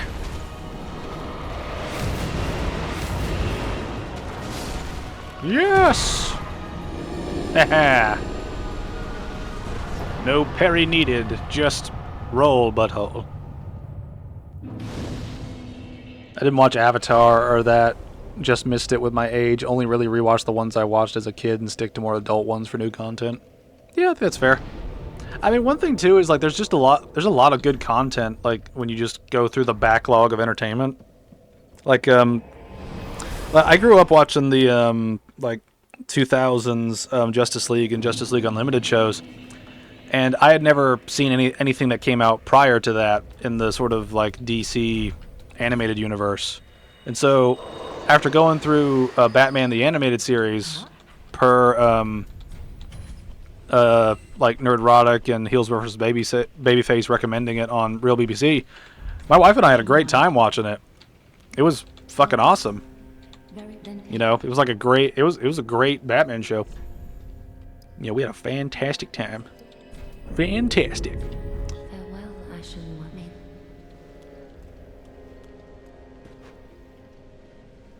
Oh, Chi-Chi and DB right at the end of the original is waifu material. Didn't agree with what they did with her character in DBZ onwards. Oh, did they, like, set her up as, like, a good sort of, like, wife character, then they fuck it up? I grew up on the early SpongeBob episodes. I specifically remember the one where SpongeBob and Patrick were in the Olympics. I like when Plankton's setting up, like, the Fry Cook games or whatever. When the Plankton's describing the huge guy coming down the corridor. It's like, never see the awesome might of... This huge guy's carrying the real contestant, Patrick Star. Early SpongeBob was fantastic.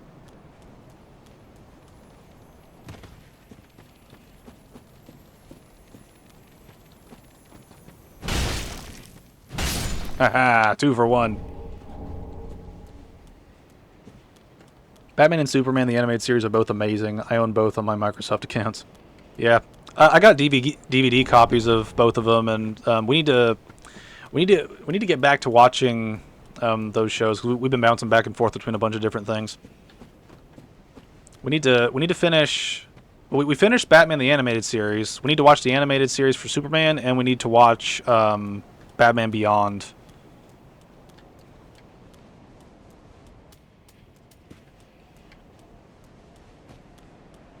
All the female characters tend to be that way in DBZ. They just become housewives, so it makes them feel like breed mares. Isn't that what housewives are for? 18 is an exemption, as she still gets out there and fights. I just miss SpongeBob, but they have every episode on Paramount Plus, and there are times I'll stick it on for a laugh. I mean, those first, like SpongeBob from episode 1 up to the first movie, that whole run is just gold. It is gold. Like, consistently entertaining gold. Everything after that just feels like a sort of a parody of itself.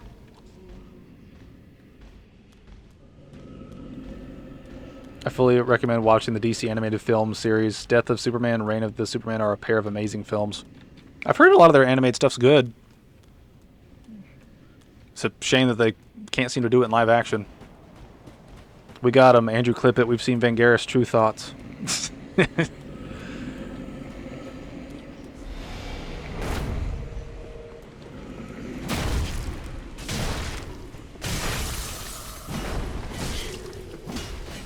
Woohoo!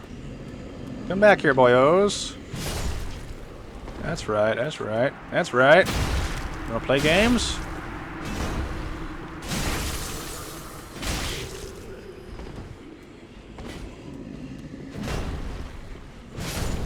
Ah, you.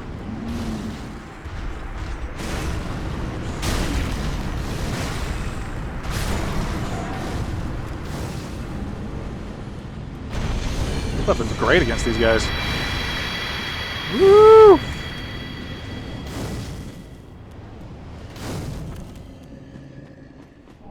Save me, tree, from fire.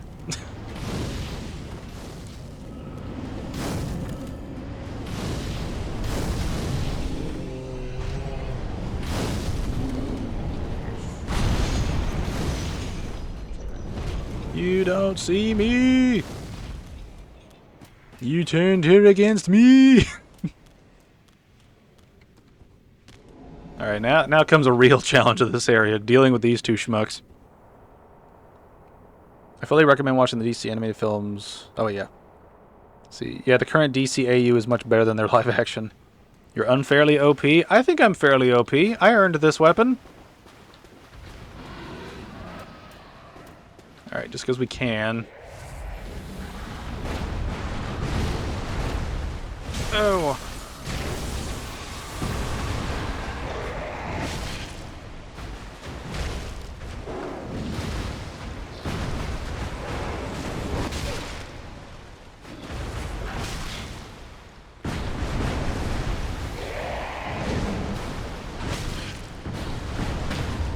That's what I was looking for. Show me your insides. Get him, Sullivan Beast, please. These enemies are some bullshit, by the way. I won't be convinced otherwise, no matter how many skill issues and get goods you throw. No, like, these enemies genuinely have serious problems, right? Just, they've got all the problems of Bloodborne, with, like, enemies that just fill your camera up and just are incredibly hard to, like, see what the fuck they're doing, because they're so massive. Like, these enemies are seriously a problem. I also don't like their entire body being a hitbox. I am not a fan. Wow, Frostbite proc really early on, then. Yeah, seemed to work pretty well. And we got the FAP ring. FAP ring. FAP ring. That whole body hitbox is something, isn't it? Yeah, it truly is a gamer moment. Makes me want to say gamer words.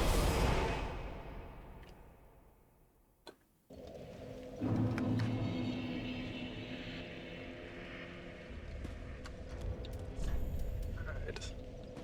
Probably won't do much, but why not? Welcome. Gimme! Literally one hit. Shame you didn't have a torch to hit them with to reset it. I've considered that. Like, maybe once we get Vigor and Endurance sort of at the soft caps, maybe we can put some stuff in Vitality so we can hold like a torch. You know, and when it procs, just slap him with the torch real quick. I think she sells a torch, doesn't she? Yeah, she does. There's a little torch right there. Actually, I wonder if I could use it now. That's the one thing that I don't like about Frostbite. Oh, I can do it. Sweet. That's the one thing I don't like about Frostbite compared to other status effects is how it's sort of like a one-time...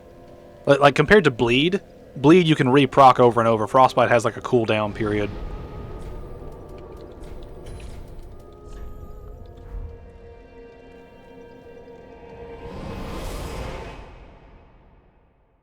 I mean, it is one thing, though, that, like, Frostbite does make the enemy more susceptible to damage. So I guess that's kind of the balancing of it. But still, it would have been nice.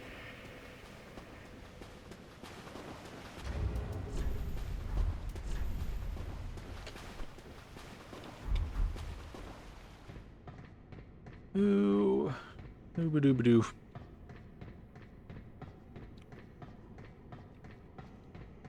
This is one thing. How do you guys feel about My Hero Academia? It's kind of become my favorite anime I've ever watched, and I cannot wait for Season 8. I'm hoping that it's a good ending, because I've seen a lot of animes that I've really loved from start to almost finish, and then the finish is what screws it up for me. So I really hope that My Hero Academia ends well. Since I'm in a One Punch Man mood, who's your favorite heroes in it? Well, Saitama, obviously. I really like Moomin Rider. I think he's hilarious and genuinely awesome, like as a character. I think I don't know. I really like what's that dude? Is the guy that always, I think it's Blast, right? Is that his? No, that's the number one hero. What's the guy that we see in season 2 who is basically faking being a major hero and just gets caught with Saitama's wins a lot of the time? Is it King? Is that his name? I think that might be King, yeah. Yeah, but it's King. Yeah, I think King's really fun. I mean, it should be told there's a lot of good characters in One Punch Man that are just really... Like, there's a lot of good characters in One Punch Man.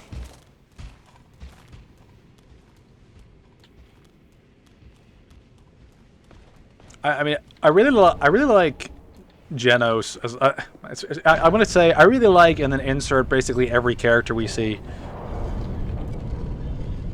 The King engine strikes fear into monsters. Yeah. I gotta wonder though, like, how long is One Punch Man gonna go for, just as like a brand? Because like it takes them forever to get seasons out, and it seems like for some reason the studios take forever to get them out for whatever reason, and it seems like they're decently like popular. Like they should get enough attention to warrant like seasons to come out faster than like every like 5 years. It just seems strange. And I know that the author takes like breaks, but still, it's like, could you work a little faster? You know?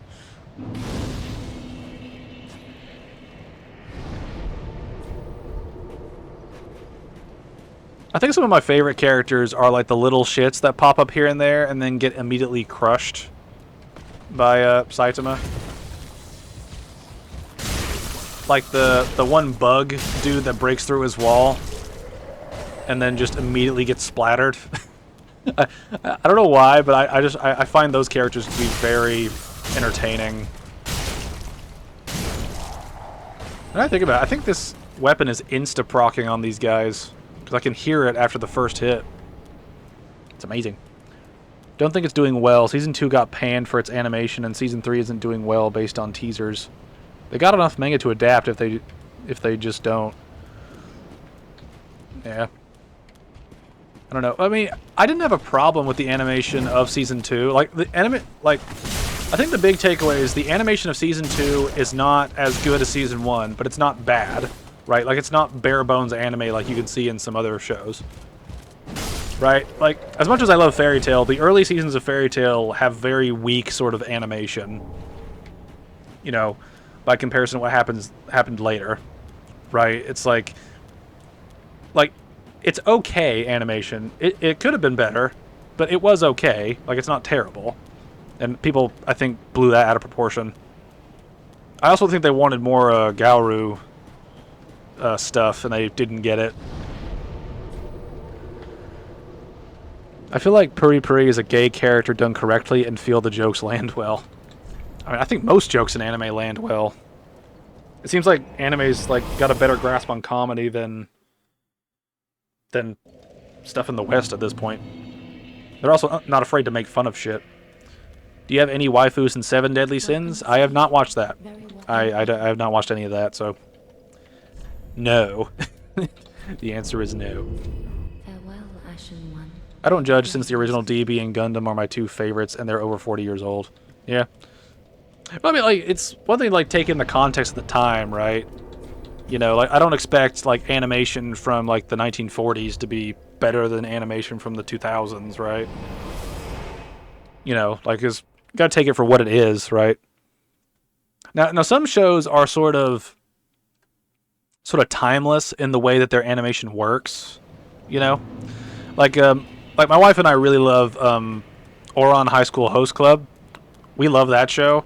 And it's animated by the same studio that does My Hero Academia, right? And the animation is good in that show. It's very good for that show. But it doesn't have to do anything crazy with its animation like it does in like a shonen thing, like with My Hero Academia, or something that's like action heavy, right? You know, it's just like part of the appeal of some of these shows is that they don't have to go balls out with the animation. You know, as long as they make a good animated show, it's good, you know. The action ones are where we kind of see that kind of divide between, like, story's good, but animation could use, you know, this, and that. You don't make the original DB now. Having Goku tell Bulma nobody wants to see her dirty fanny. No, they should make it. They should make it again.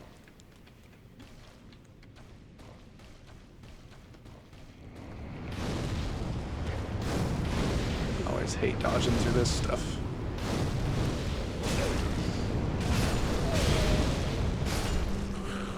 All of you need to die. Fatty ahead, butthole.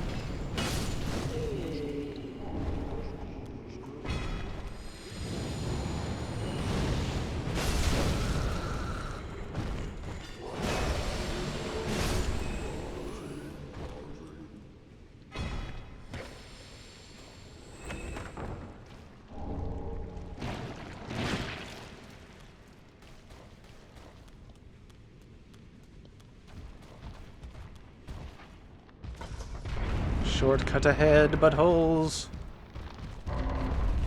I hate these enemies too. I mean, they could, but it not be on a children's channel. I don't know. Fanny's a pretty PG word. I mean, to be fair, anime always seems to be like a rating up from what we kind of accept over here in the West. What happens when you finish this game, Vangaris? I don't know.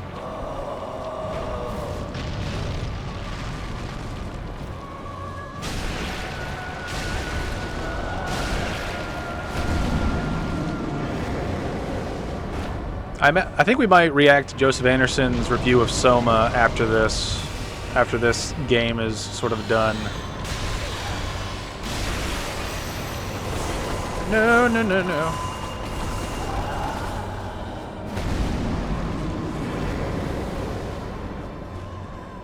Oh, I did want to mention something.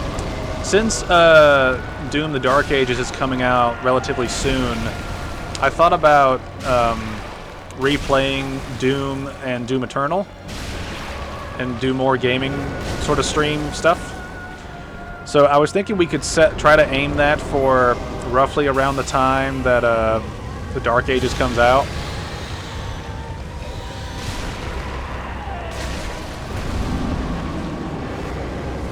If you guys would be interested.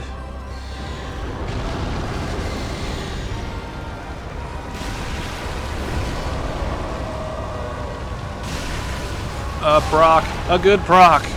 Yes! Before crazy arrows, butthole. Having him slap people's nether regions to tell what gender they are, that'd trigger a lot of people in our woke world these days. I mean, I think it's funny. I'd be up for that. I think it'd be fun to replay Doom 2016 and Doom Eternal. I mean, I'm going to make a commentary on them anyway, so like it may as well be good to replay them for the stream and then replay them again for that once we kind of get there. Might get some tips for when I eventually give them a go. Yeah.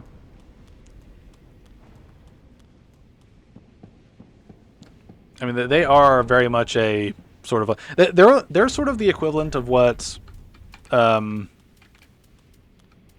like what Dark Souls is for RPGs, those games are kind of like that for shooters. Like they're a shooter where you actually have to give a shit. Like you have to actually pay attention to what you're doing. You know, even on the lower difficulties, you still have to pay attention to what you're doing. And I think that's kind of the appeal of those games, is they're very fast, very aggressive, very intense, and you do have to pay attention. Alright, so we got that down. Now we gotta work our way to Yorm. I wonder if we could... I'm curious now. I wonder if we could Frostbite Yorm down. That'd be interesting to see. That would be very fun. Oh, we're so close. Farewell, Ashen One. May the flames guide thee.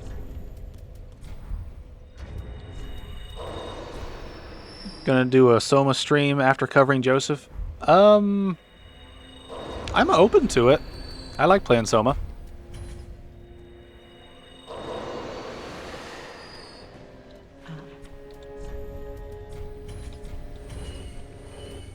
I mean, we'd be able to knock out Soma pretty quickly because it's only like a 8-hour game ish.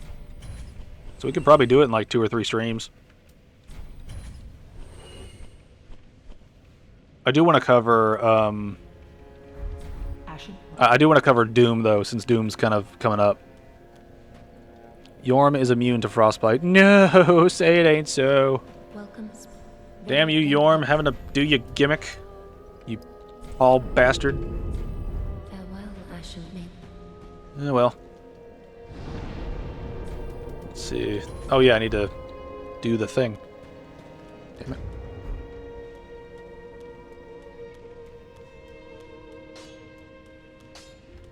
That just wasn't. Oh, it's not. Sadness ahead. Alright, got all that. Can't upgrade the shield, can we? Not using the shield at all at this point. Pretty. Alright. Don't do the gimmick. Well, if we don't do the gimmick, we're going to be there for 5 hours.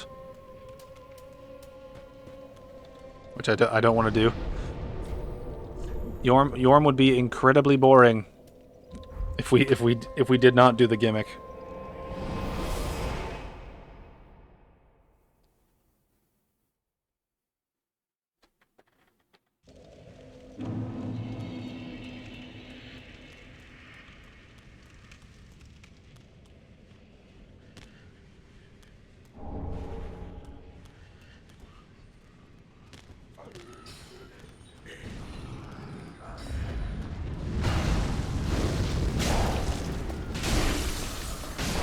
Fuck you.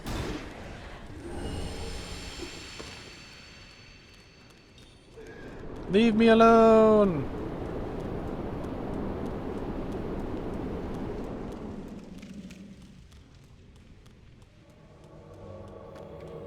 No, Alva, no! No! Alva, bad! No!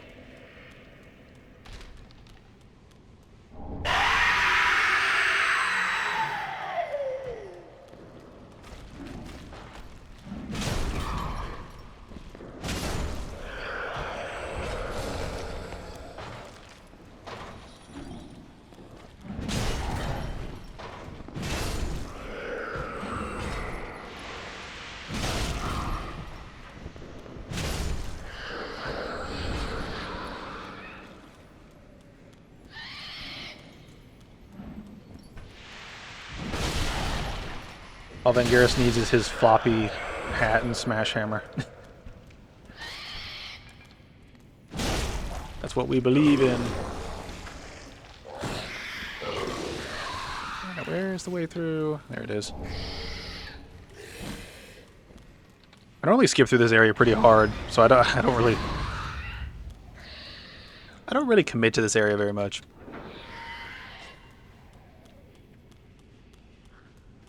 This is one of those levels where I like the level design, but I hate the enemies in it.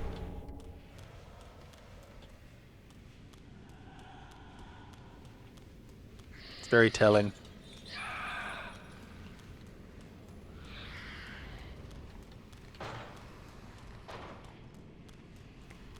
Garrus, take your meds. You would never do the Yorm gimmick. I gotta have my meds, Sonny.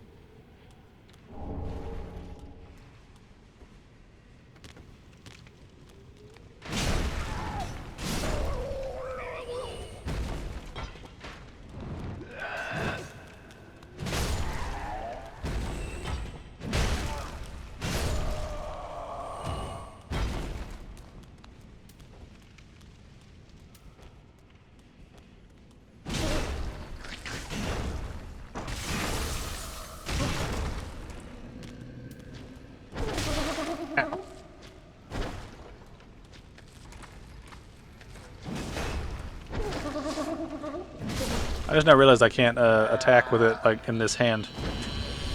Probably should switch that. I've watched Vangeris kill Vendrick with no giant souls. Don't need to see him not do a gimmick after that. We don't need more brain rot.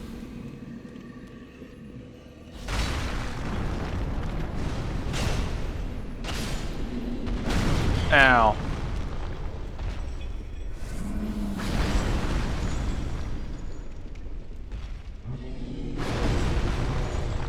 Run! Run!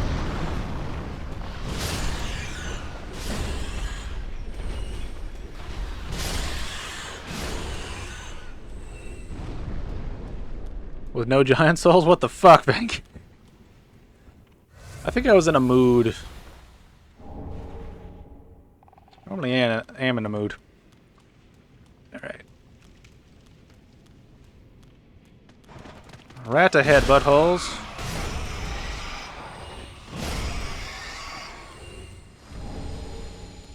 Dung pie. Alright. Just for the sake of it, we gotta unlock the shortcut. So we can get to the nameless Chad later on.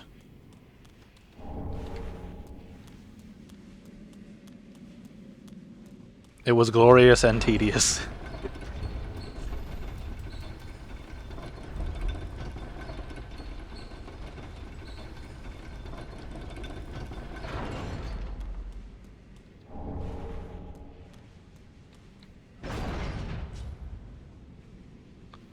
Alright, let's attempt this.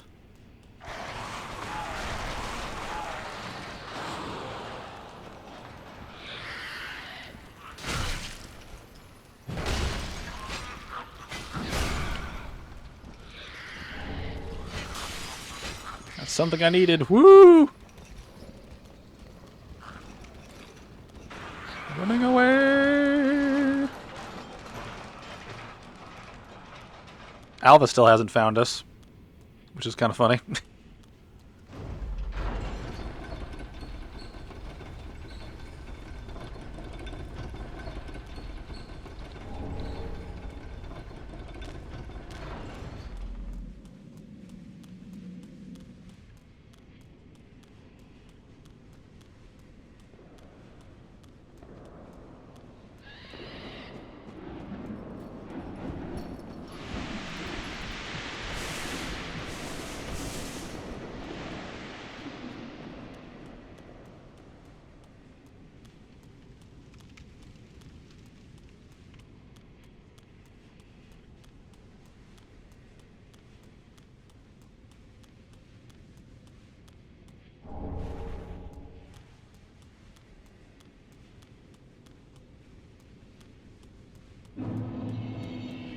Profane capital.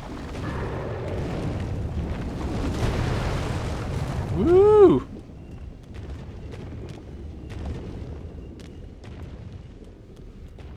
We might be running straight to Yorm just because Alva's not here.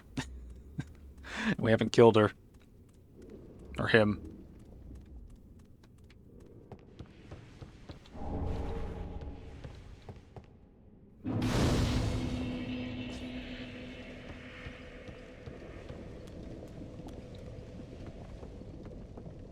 We are going to do this in one go. No rest for the wicked.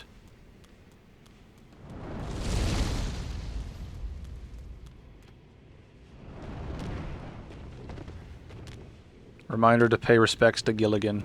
No! He's a sad, strange little man.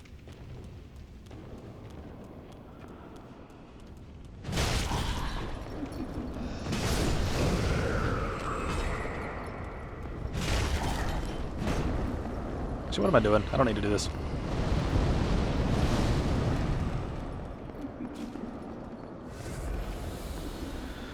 Now comes the gimmick.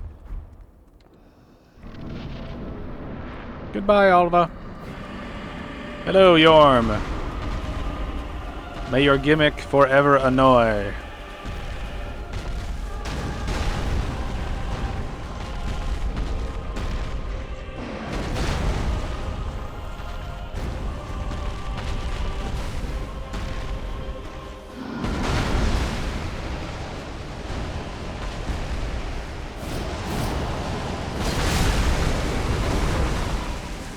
That hurt.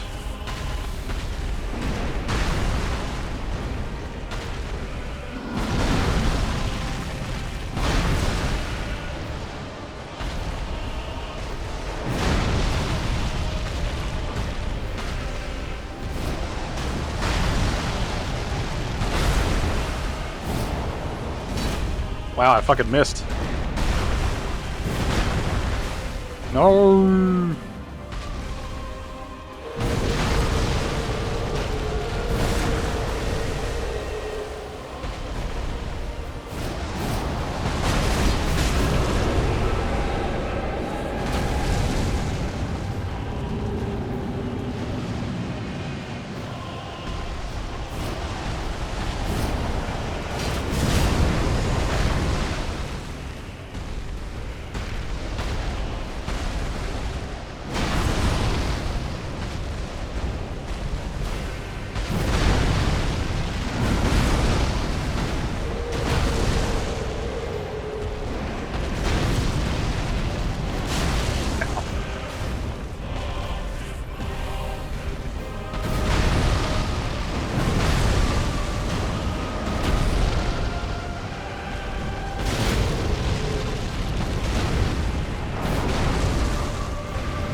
Goodbye, Yorm.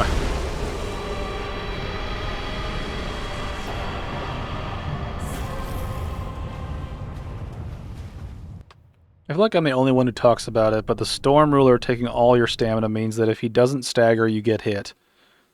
Yeah, it's very annoying. That has happened to me so many times where he doesn't stagger and I take unavoidable damage. Fight Dancer straight after before going to Firelink? Why did you use the unfair gimmick Vangaris? Why? Because it's boring otherwise. It's boring. It's so fucking boring. Hello. Prince Lothric is in your hands. Please save his soul.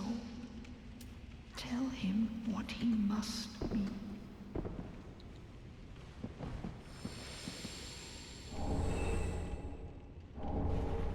Alright. You know what? Let's try it.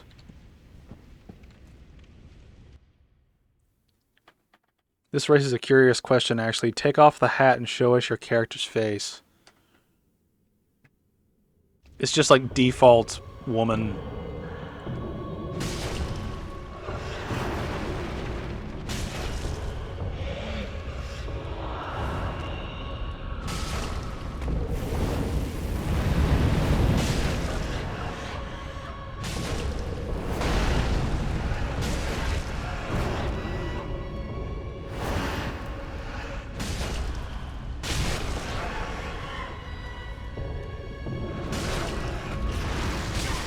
Ow. Should not have done that.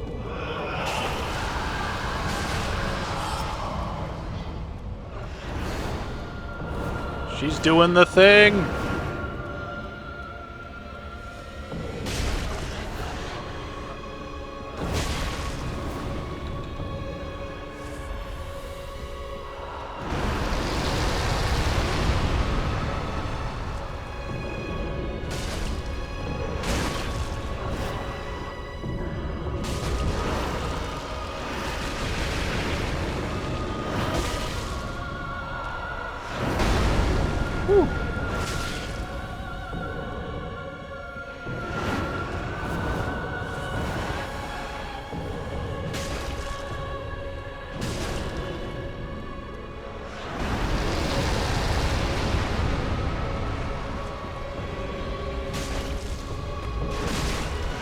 Oh, staggered you out of it.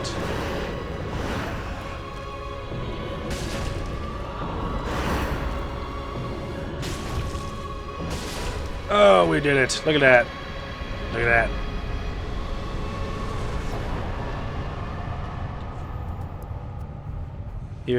Here's my beautiful lady face. Very generic, just very generic. I didn't do anything with the character creation, so... You didn't do her early enough, you cheated. Dang, 2 bosses without resting didn't stop you.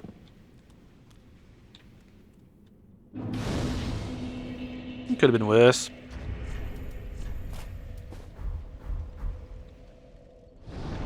Damn, that's straight to the in-game type of face. Yeah. Yeah.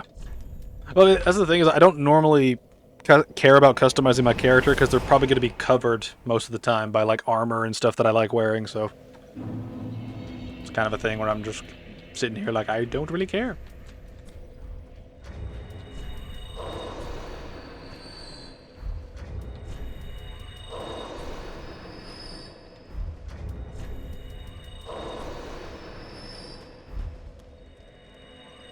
Oh yeah, doesn't what's-her-face?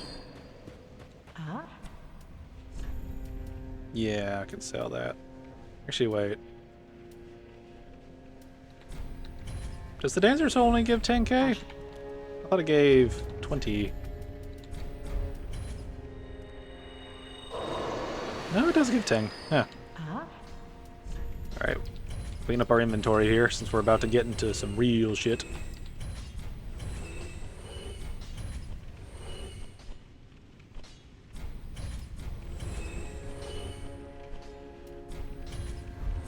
Ashen.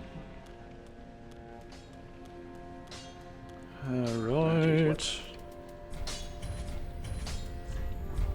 Pretty. Almost got all the shards. That is, wasn't it?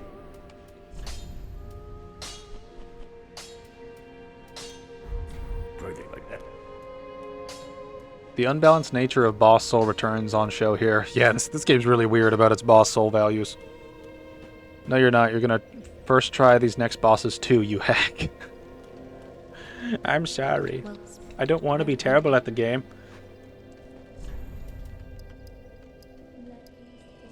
Oh wow, wait, how many levels did we get out of that? 1, 2, 3, 4.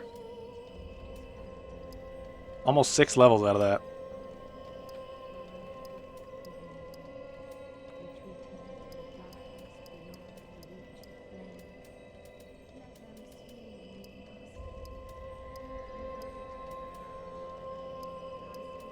Hmm.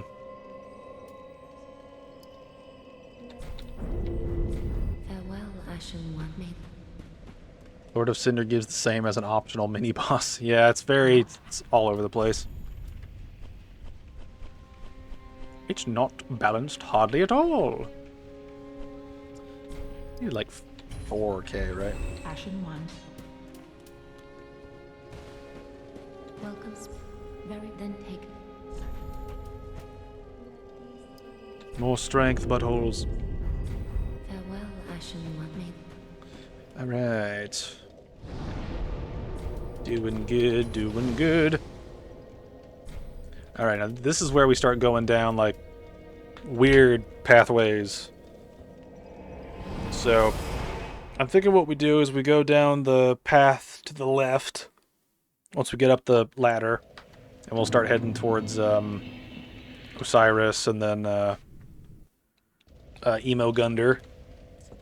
Then once we're done with that, then we can go do the Nameless King shit, and then we can come back and then finish up like the base game stuff. Might as well get strength soft capped. Yeah. Be as well just selling your embers since you don't use them. Haha. That's true.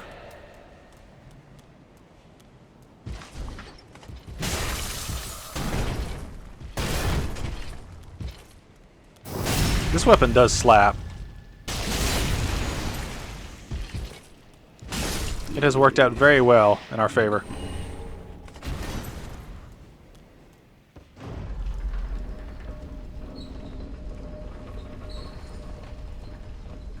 I might not even go for the shortcut here, just because the shortcut doesn't really change the time it takes to get down here very much.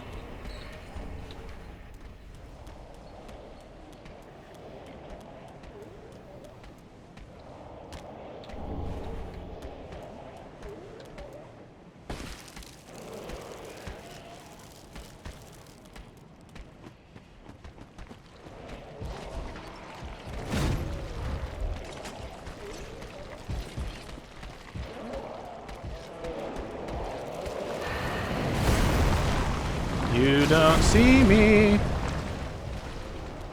Oh, you can buy proper Artorias armor at Darkfire Link. You happy with the suggestion to use that hammer then? Oh yeah, I'm very happy with the suggestion. I might actually buy the Artorias armor if we have enough souls for it. Just because I would like to wear some armor.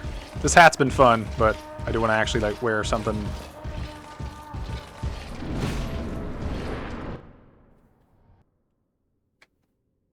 Did you grab the Estus shard? I did. We got the Estus, my boys.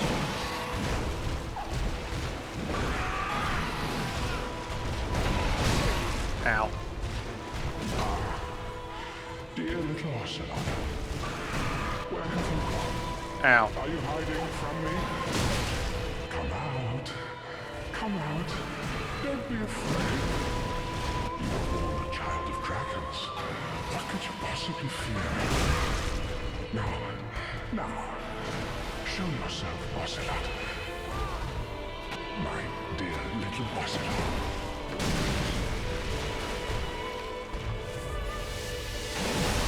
Oh, nope, nope, nope, nope.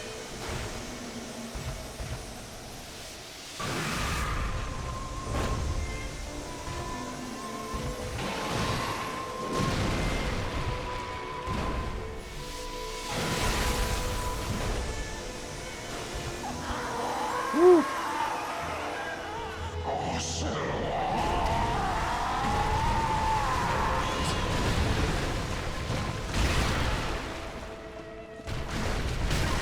Ah.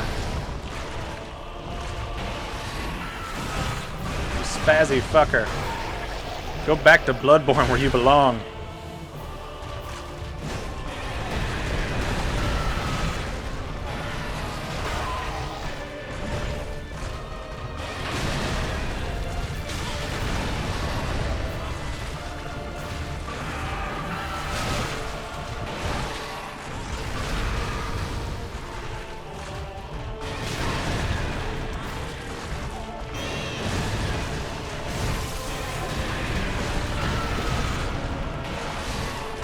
Eh.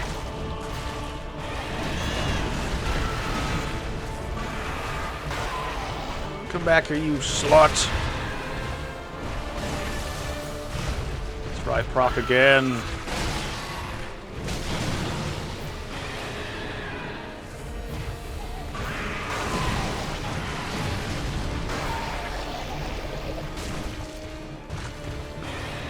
Oh, that's a great attack. Do that one. Yeah. Time for the no telegraph charge, yes. You may get what you're wanting with this one, sheep. Osiris, please, please, Osiris. Started off so well for him as well. Just think that that thing got from amazing chest ahead. Sigh.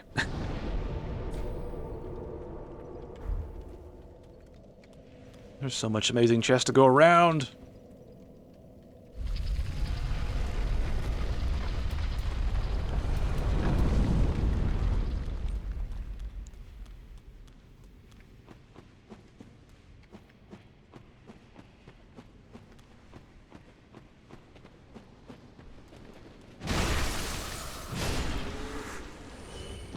This will be one thing too, is like we'll actually, let's see, where are you at? There we go.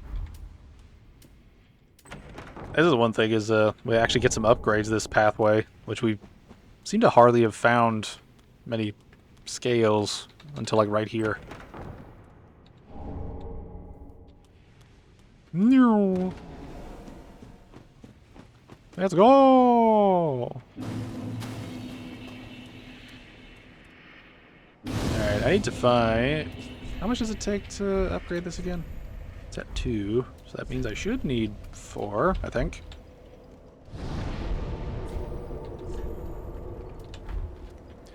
Get to fight 2 lizards at once soon. Oh, that'll be fun. That was our last line of defense. It's over. It's over. There is no hope.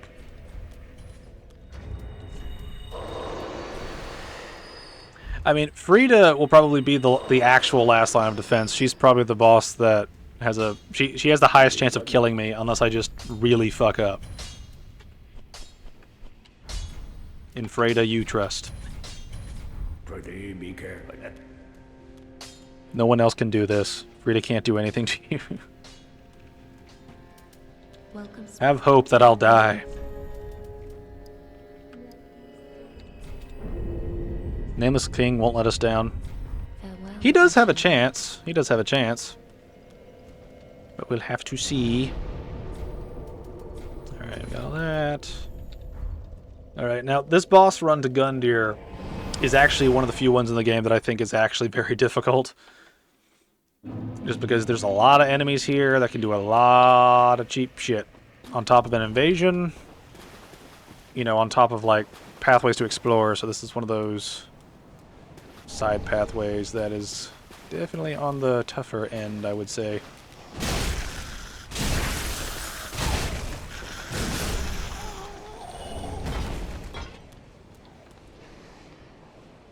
Alright, I know there's another one of you.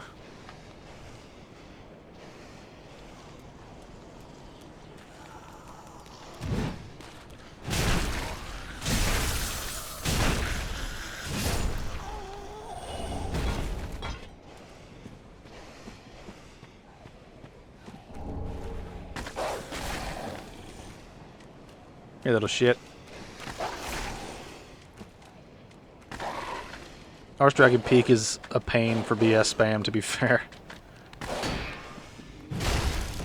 Nameless King's already dead. His name's on the obituary.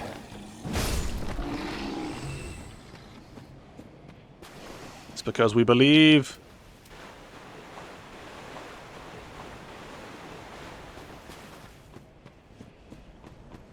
Hey, boys.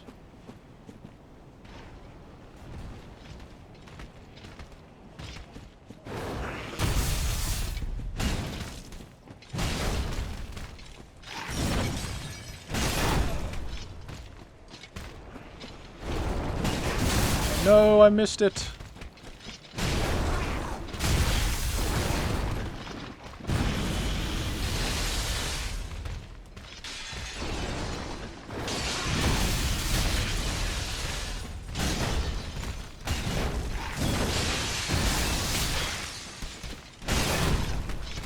Oh, let me connect. Don't. What the fuck is going on? Ow. Woohoo!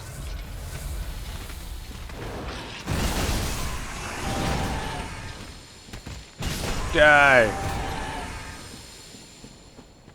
Fuck those guys. The bicycle is for justice.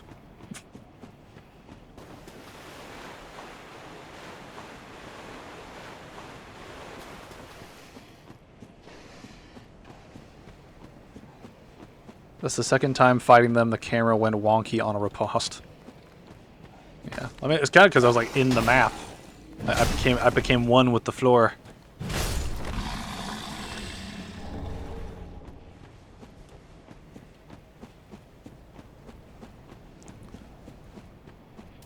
Now we have Invader ahead.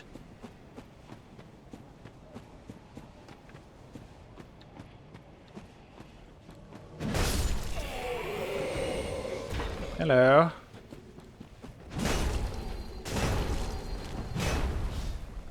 Okay. Thank you. DS3 definitely had both teams involved. It feels like it sometimes.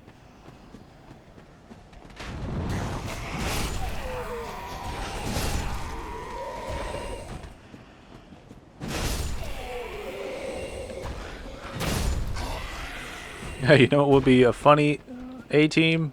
What if instead of the one giant crystal lizard, we made the player fight two? That invader got me first time I went there. Wasn't expecting it. Then they won't invade again. Yeah.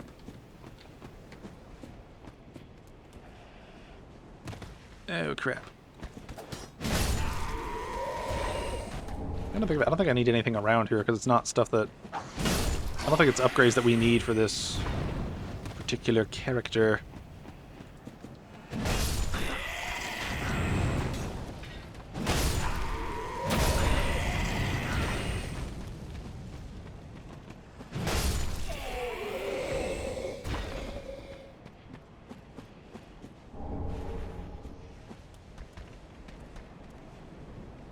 Yeah, there's nothing down there. Alright, gents. Time for Emo Gunder.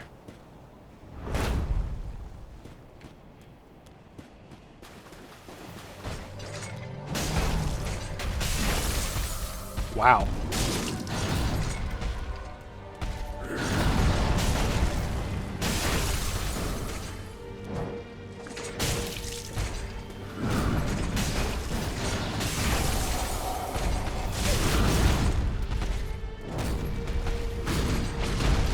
Woohoo!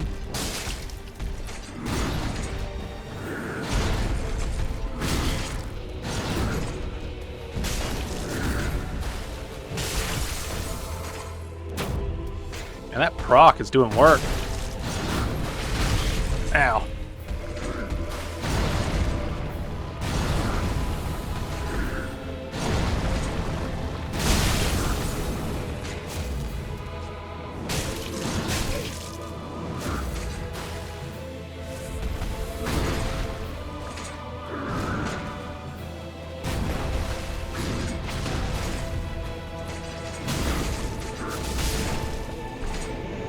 Man, that was... I've not really abused the frost proc that much, but that went very well. And Karis is gonna win. It's hopeless. Yep, knew it.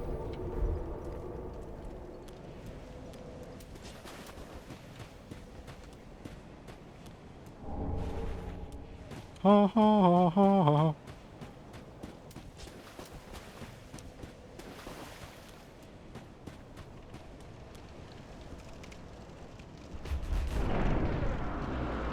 You know, I think we might work towards wearing the Artorias armor, just because it is kind of blue, and we're doing the whole blue thing. Or maybe we could, ooh, now I'm thinking about it. We could, once we get to the Duke's not the Duke's Archives, the Grand Archives, we could do a thing where we go for the Outrider Knight armor.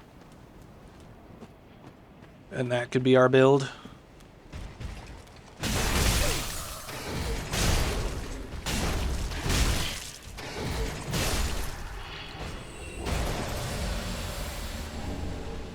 Explains why there's so few frost weapons in the game. They are a bit OP, if you know what you're doing.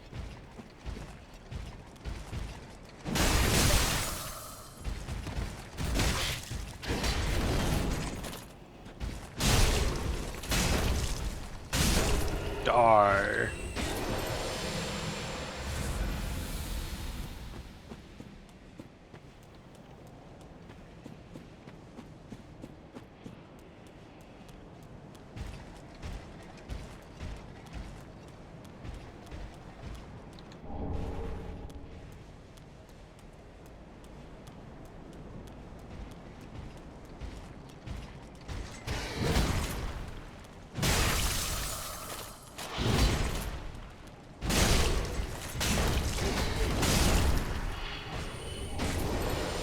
We be slapping. Ah, true. There's this weapon, the rapier that I have never used, and then the straight sword. You also have Frida's boss weapon, which is a scythe.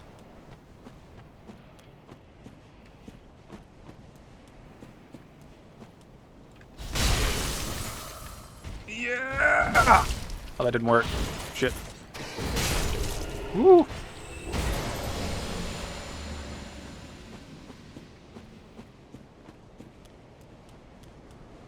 Also, just to show how long it's been since I played DS3, I actually fear-checked the Havel's Ring and tried to find the durability. Yeah. Oh, yes, hers. I don't like that one either. It feels like it barely does damage for me, but I could be using it wrong. Plus the frost spell in the DLC to enchant the weapon. That technically counts. Yeah. Yeah, Frida's weapons are...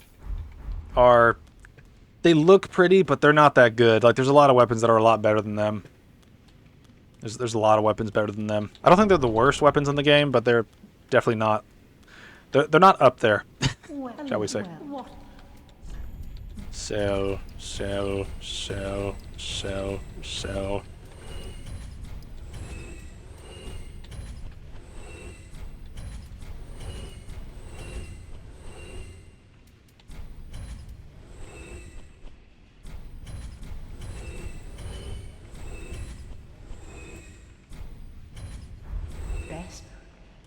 Alright. I need to check upstairs, see... There's stuff here that you need for endings, but I don't think there's any, like, gear. But I need to double check. Scythes are meant to be tricky to use moveset-wise. Yeah, I mean, that's fair. I think it's just one of those things where you expect a boss weapon from one of the DLCs and one of the harder bosses in the game to be just more, I guess. Buy the armor from her? I've decided against it. We're going to wait until we get the Outrider set. We're going to wait and get the Outrider set from the archives. Which should be soon, actually. Here's one thing. Man, look at that. Once we get strength to the soft cap, we're probably just going to dump it into vitality until we get the armor set, and then see if we need more vitality, because I want to be able to bounce around as like a frozen dude. Ashen. I want to be an icy boy. Alright, so there's that. Now let's go back here. Fair enough, you have the tower key, could have went to the tower.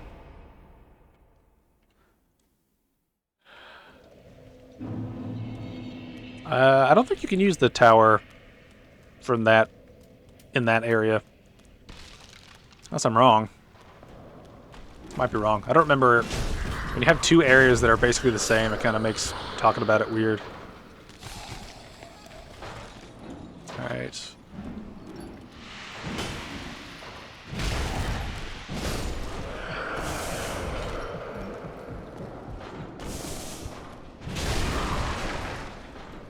Shut up!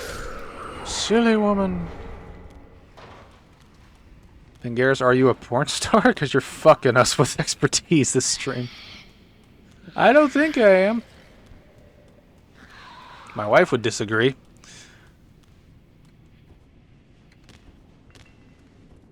Pretty sure you can. It's the same place, just in a different time. I don't know. Is there anything up there worth getting, like upgrades? Because unless it's upgrades for our weapon, we don't need anything from there. The low death count says otherwise, and as you said, your wife would too.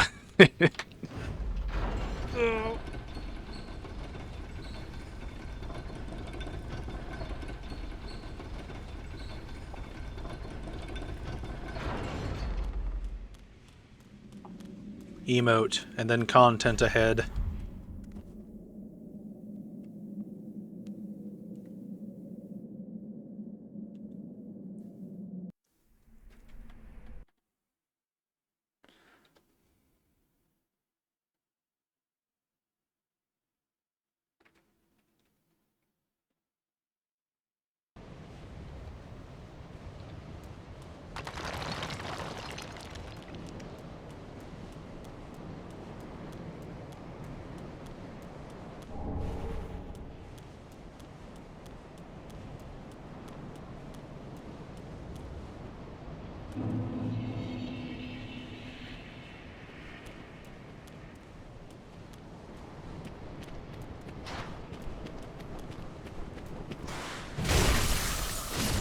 Man, that instant proc. Such a beautiful sound.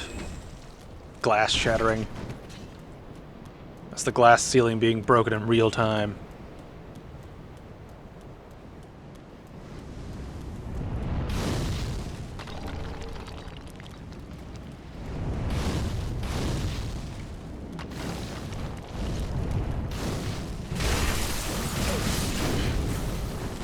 Woo!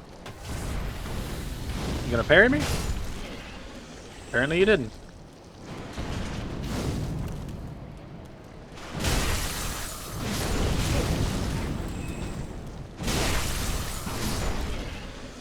Oh, that's you smashing sheep's hopes for a tricky playthrough, yeah.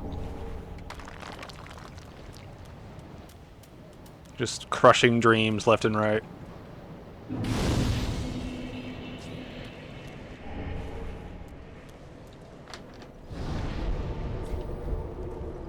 I was hoping that somehow DS3 would give him the most trouble. Yet here we are.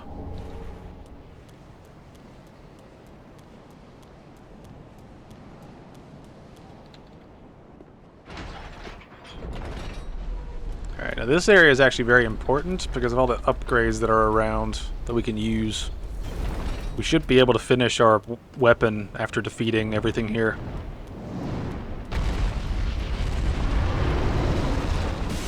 Eh.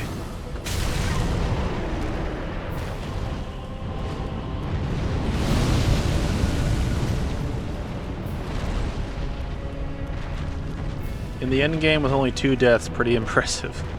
Thank you.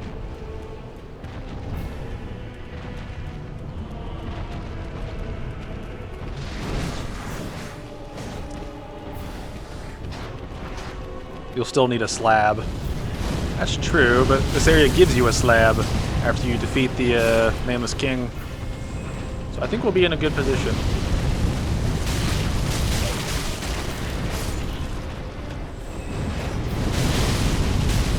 Woo! We're getting very risky here.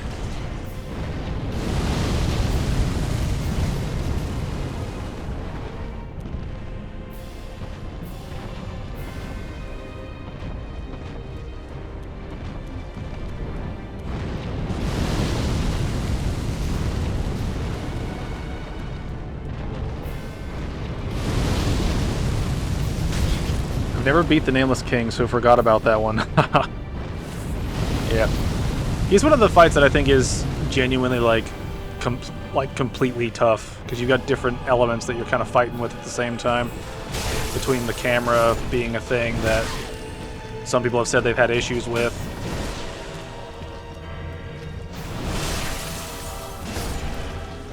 He's also just very high damaging. It does a lot of lightning damage. And that lightning damage is the real kicker.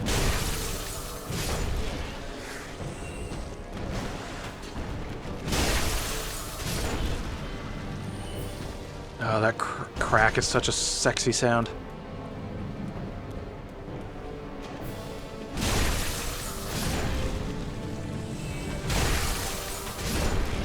He was the first boss that had me legitimately raging and closing the app in this game. These big guys I hate. With a passion. I love beating you to death. It's satisfying.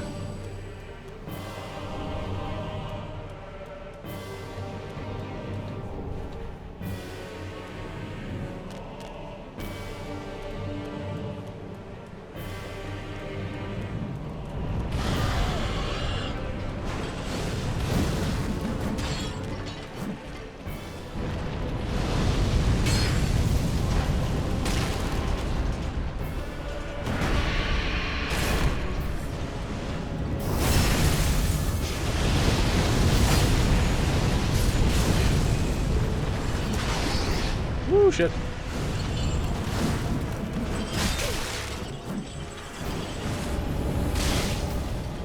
Oh, shit. I'm not a fan of the chain dudes. Not a fan at all.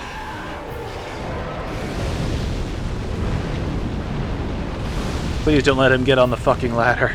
Knock him down. Knock him down. Knock him down.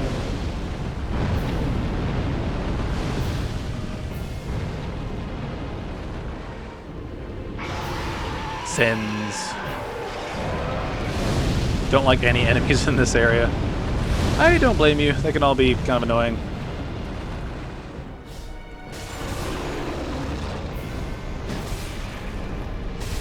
Aha! Meh.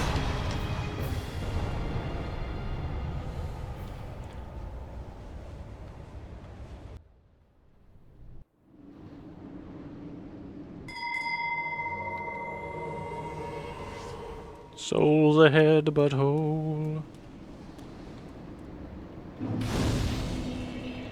Imagine if every drop attack did that much damage. Or even worse, imagine if you had to go back around and do that over and over for each drop attack.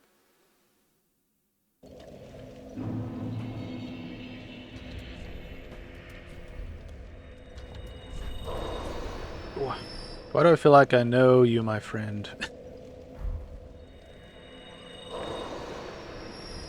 Welcome. Alright. Soft cap reached. Vitality. Let us put gear on. We need some clothes. Ah, Might need some clothing.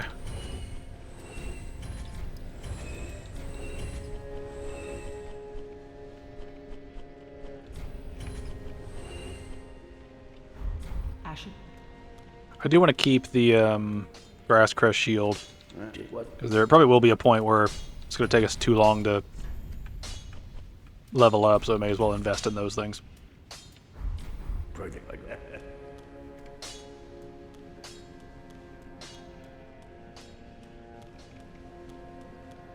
Alright.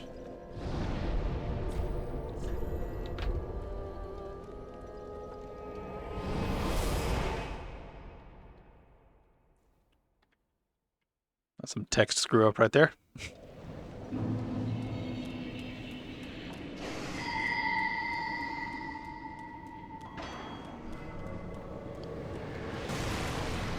Oh, fuck you.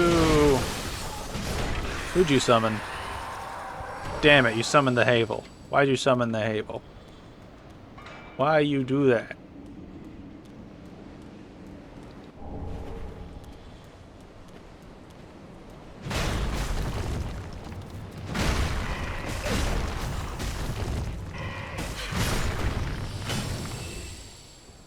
At least I can poise out of that. Lots of Titanite scales. Lots of Titanite scales. Get the dragon tooth now. We could, but I don't really want to get it.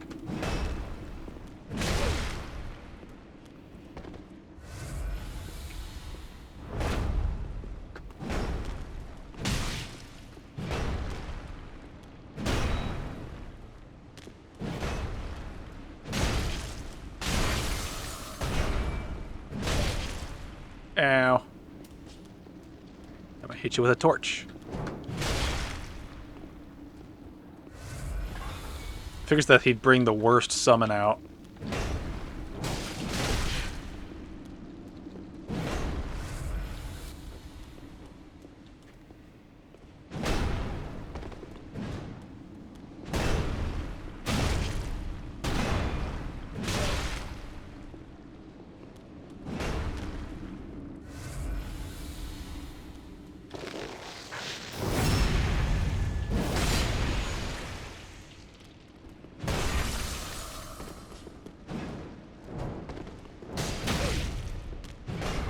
Whew.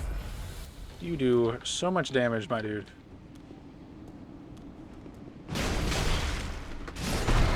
No! I couldn't roll out of it. There's our third death.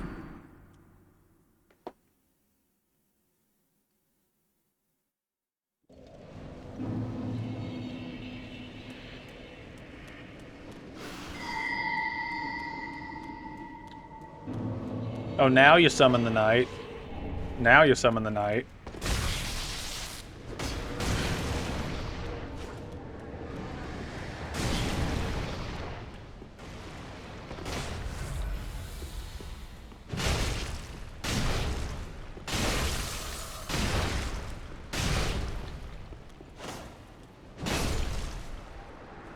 Fitting it was to Havel, yeah.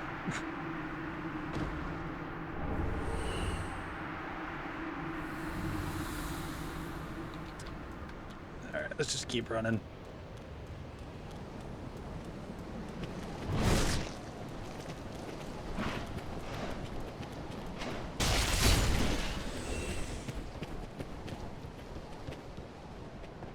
Come get me.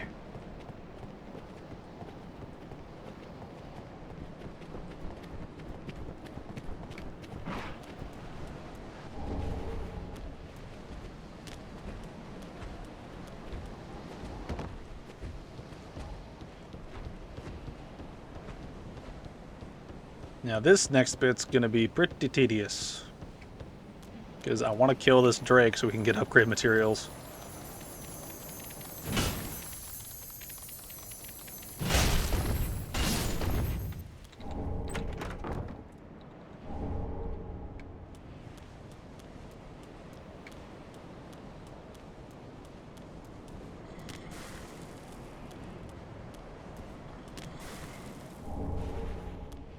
Actually, now I think about it, do we even need them? I don't think we do. Yeah, that's +3. Like we just need a slab now, so we don't need to kill this guy. We can just say fuck it. Oh damn, that was good. That was good. Oh man, if I ever make a highlight reel, that's going in there. That was too good.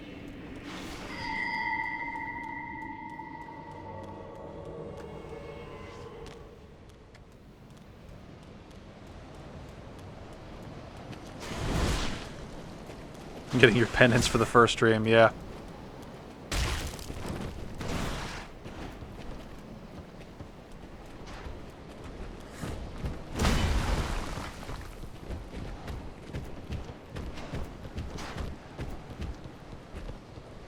That was a true Dark Souls moment when we fell off the cliff.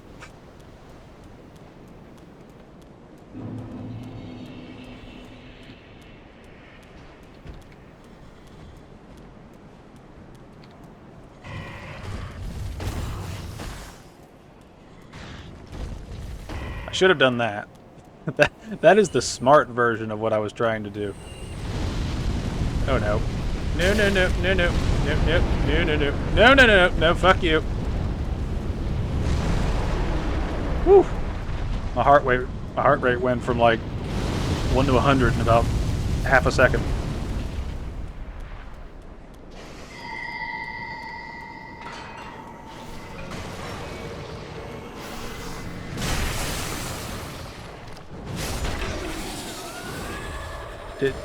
Did he just...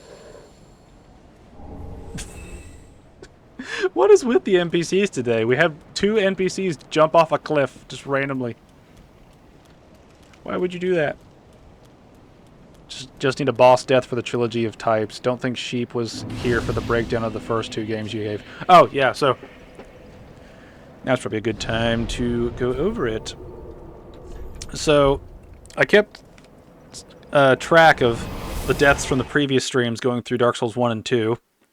And, from Dark Souls 1, 73% of our deaths were from bosses, with a total of 8. 27% were from enemies, which is 3 deaths. Right? For Dark Souls 2, it kind of inverts, where we have 4 deaths from bosses, we have 17 deaths from enemies, and then we have 4 deaths from misadventures in Dark Souls 2. So far in this game, all of our deaths, all 4 of them, have been from, like, enemies. So... It's very funny.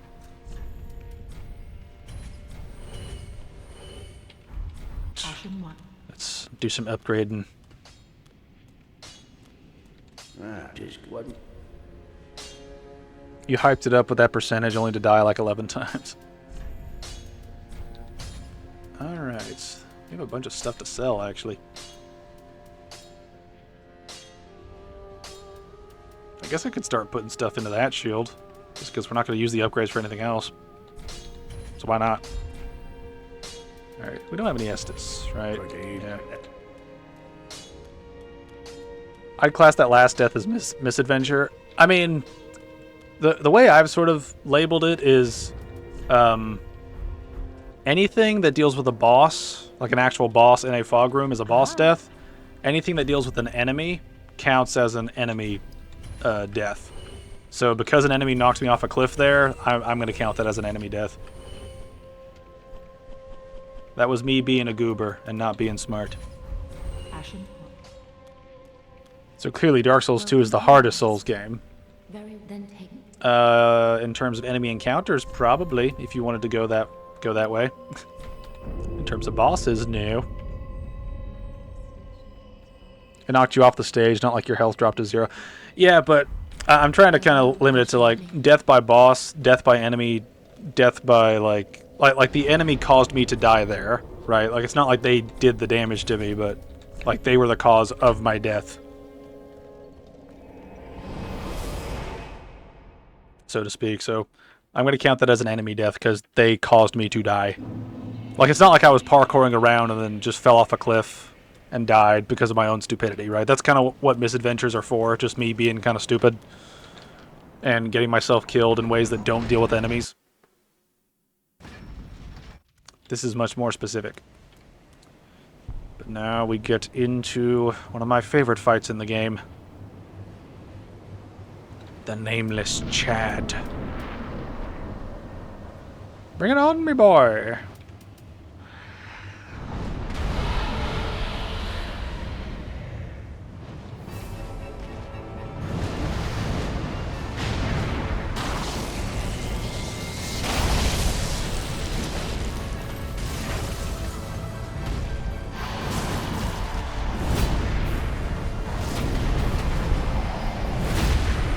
Woo!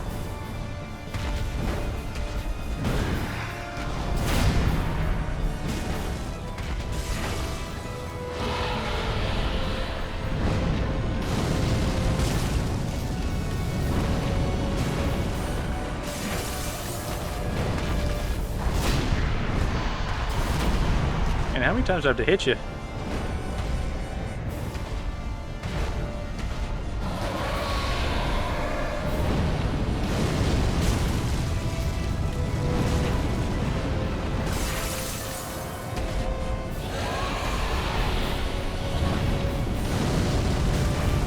Wow. We legit? What? We legit beat Nameless King of Storms that way. Oh, shit.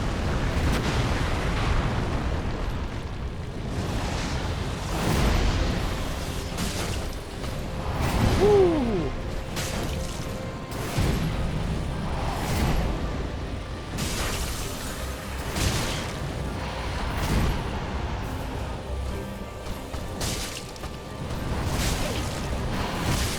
No! First boss death. Nameless King isn't getting a single kill. Oh.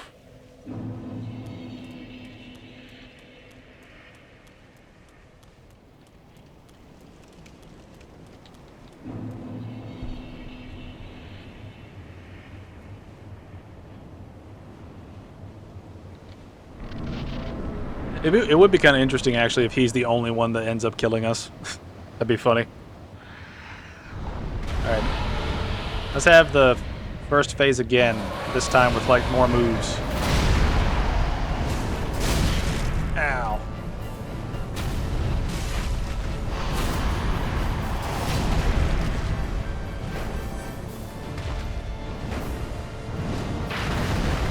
Come on. This is a cool looking move.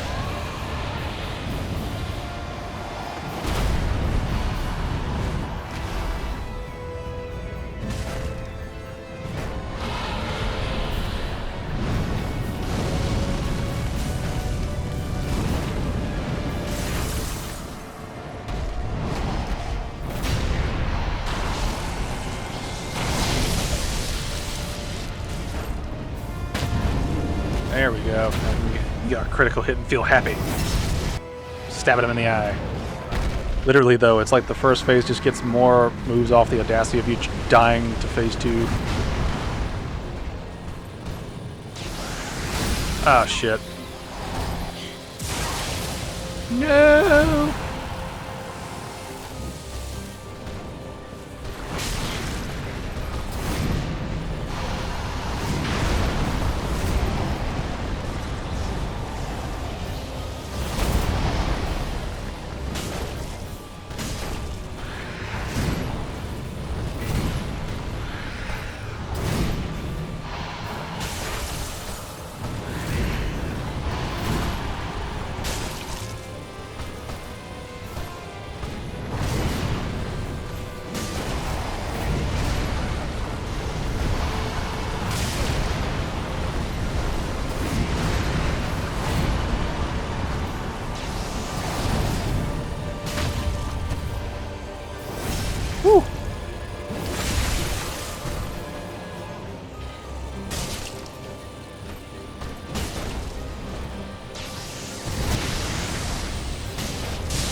Oh, again.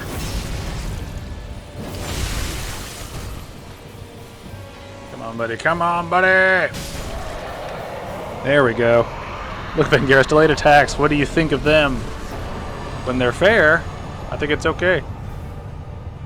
When it happens all the time, it's boring. Oh my fucking god!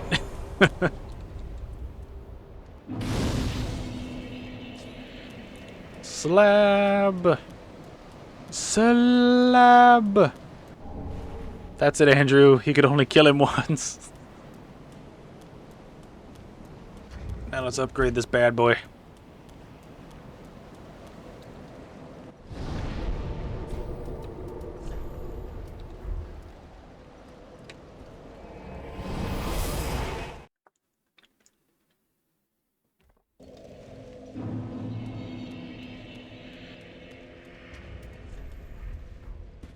Ah. Ashen.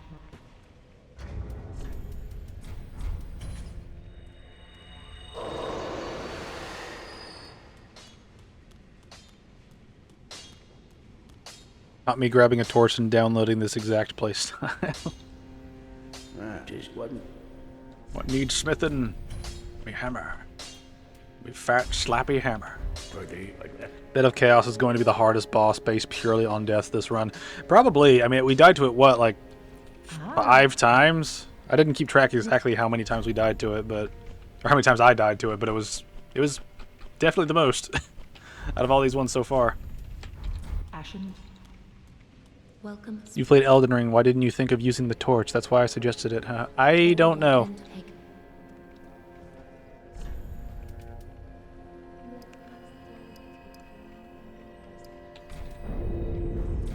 Farewell. I didn't think you could reset it in DS3. Lol. Alright, well.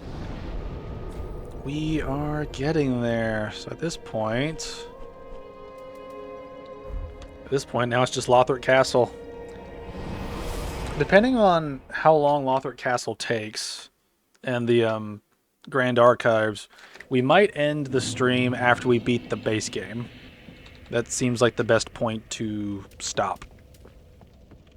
Because I cannot beat the full game in this stream. I tend to keep the Frost debuff on in Elden Ring since Bleed is essentially better than resetting Frost. Yeah, I mean, that's largely the reason I don't... that's largely the reason that I don't use Frost all that often, unless I'm using like a build that relates to Frost. Like, like if you're doing like a sorcery build, Frost is like a good sort of additional bonus to that. But if you're just doing like a straight status build, Bleed is the most overpowered thing in the game.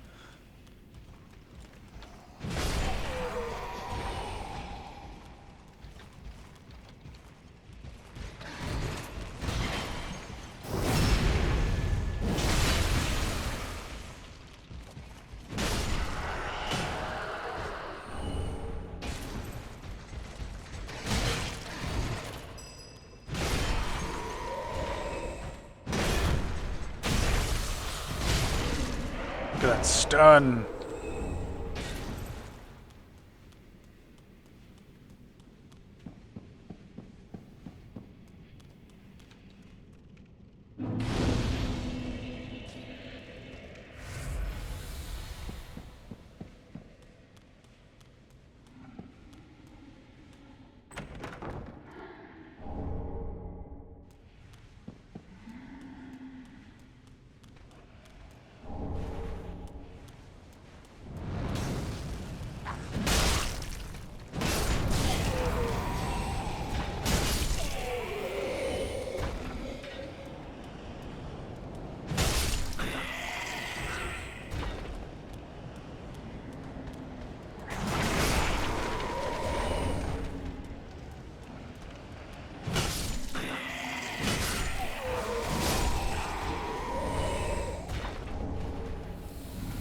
I do Frost Sorcerer with the Snow Witch hat for the Fashion and Dark Moon Greatsword.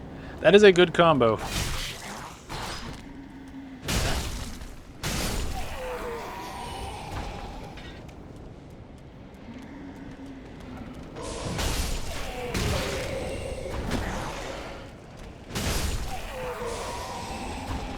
Wasn't paying attention there. Did you upgrade the hammer? Yes, it is fully upgraded now.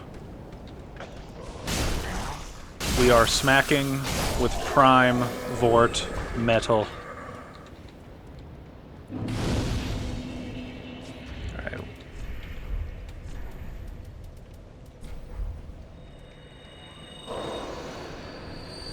Alright, let's go back and level up before we do this next bit, because I like doing this next bit in one go, if I can, just to avoid having to reset everything over and over.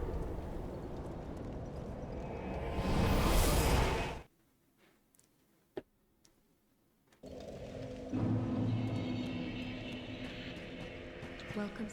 Very then take. Literally smashing the game with the first proper boss weapon. That is true. Farewell, Ashen Wing.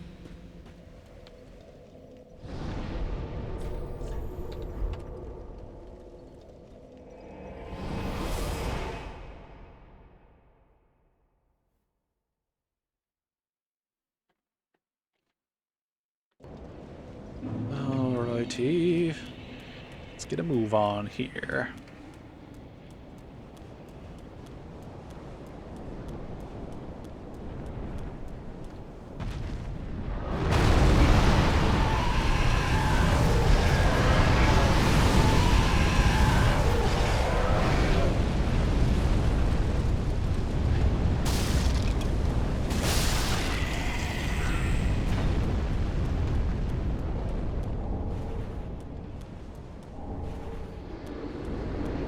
Apparently if you do the dragon gesture in front of the firekeeper, she keeps twirling for you.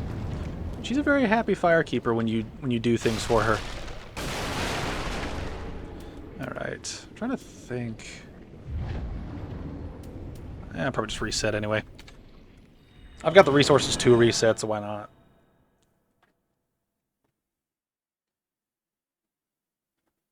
It's kind of crazy, isn't it? The first boss weapon you get is so amazing. Yes, I mean it's definitely a crazy weapon.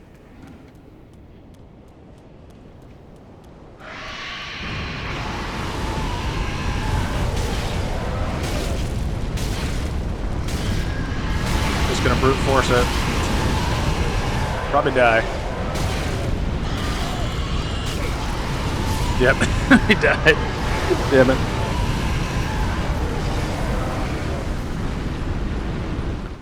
Packing on all the deaths this stream. Just for you, sheep. Just for you. Hey, Shan. How you doing?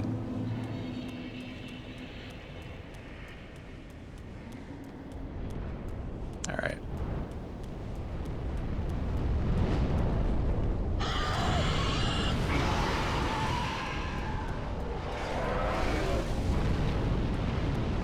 Alright. Here we go.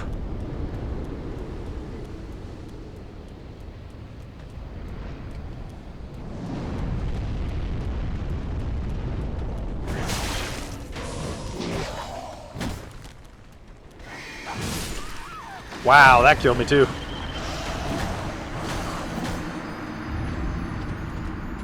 I would kind of laugh if we beat the base game in this stream and then we do all the DLC next stream and we only die during this stream because we died 6 times in this stream.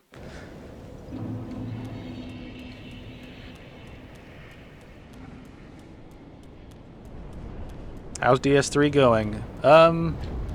We've been making good progress. We've also been dying a lot. Proper spam bush there.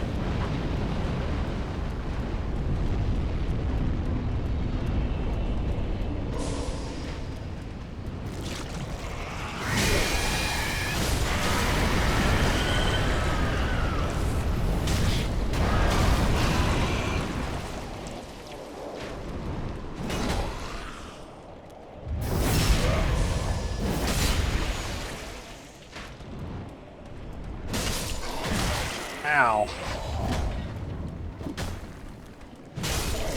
Fuck you. Alright. See. Trying to think what we need. I don't think we need much.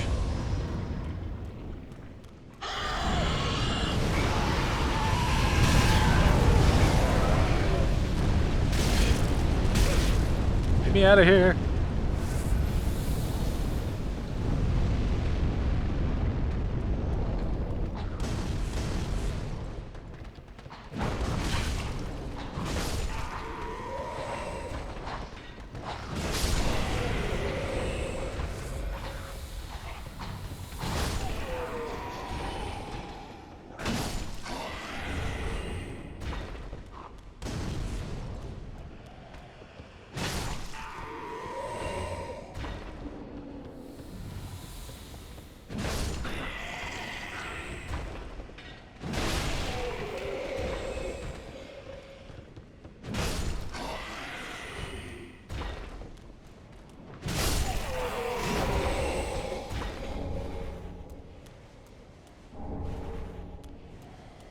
which is why I remember Netflix in the UK is actually really good for different anime content. Guessing it's probably similar in the US.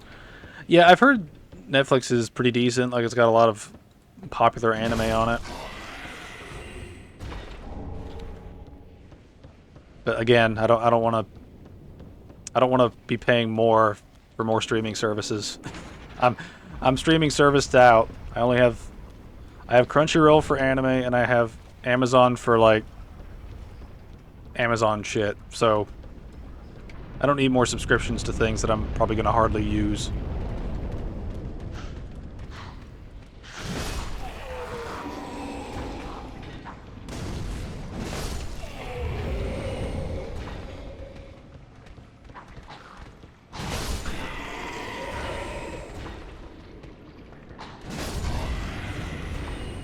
I want to try to fight the dragons and like kill them, but at the same time they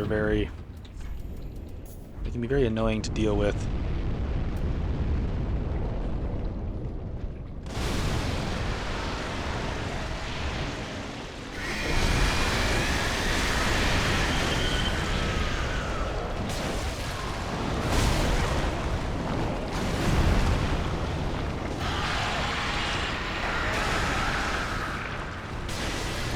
Fear the goop.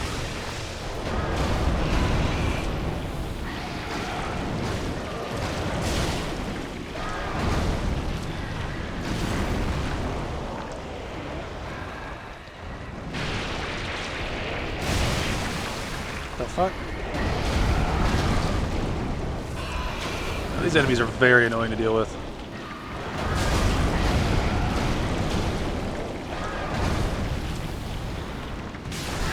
Fuck you.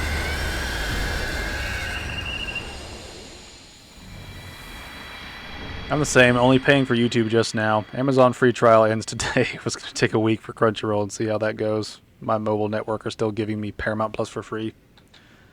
I mean, if you're getting things as part of combos for free, it's like, go for it. You know, just... I mean, the reason that we used to have like all the different streaming services, at least all like the big ones, you know, like Hulu and Netflix and stuff, but just we found that there's only so many hours in the day, and we watch so much YouTube that we're better off just to ignore. Like, we're better off just to ignore streaming services outside of the ones we watch regularly, and just stick with the ones that we watch, you know, most often.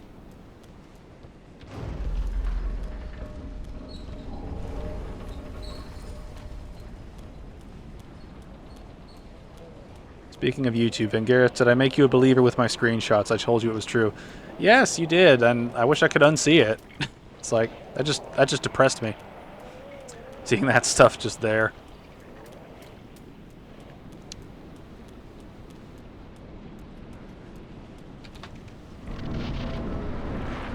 Tend to take one for a month, binge everything I want, and move on to another one the next month or whenever I need. That's probably the best way to deal with it.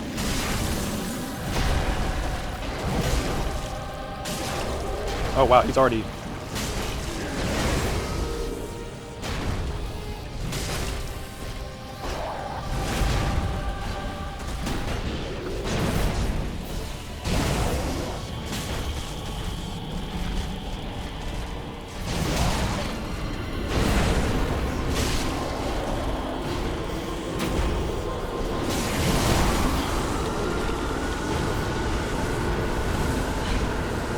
I really love this boss fight outside of the random fuckos outside of the arena. I think they only make the fight worse. They really annoy me. Fuck you, butterflies. Fuck you. Tend to take... Okay, it's very strange. I'm not the holiest guy in the world, but these are sites for those things. YouTube is crazy for this. Yeah, YouTube's just weird. I love it when you get just random ads for things that just like are nowhere near your wheelhouse. Like every once in a while they'll just be... Fuck's sake, Vangaris looked away for a minute. Yeah. But yeah, just I'll sometimes get really random ads for things that I never like look at. You know, like I'll get a random ad for like a meal service or something, and it's like I don't fucking use this shit. It's like what the hell? Why do you do this?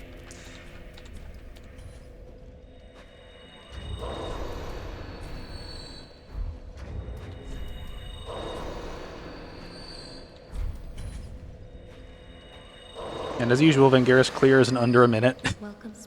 Very then taken. This is one thing. Frida's going to be the most interesting fight to sort of fight because, Farewell, Ashen. like, she's resistant.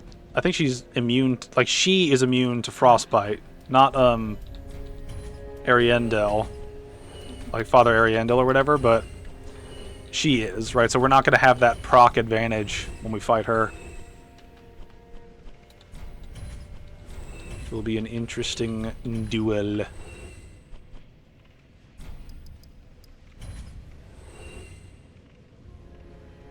Like I said before, I'm a fair guy. Give me that 5-second skip for a 5-second ad. Leave me alone after that and we're all good. Yeah.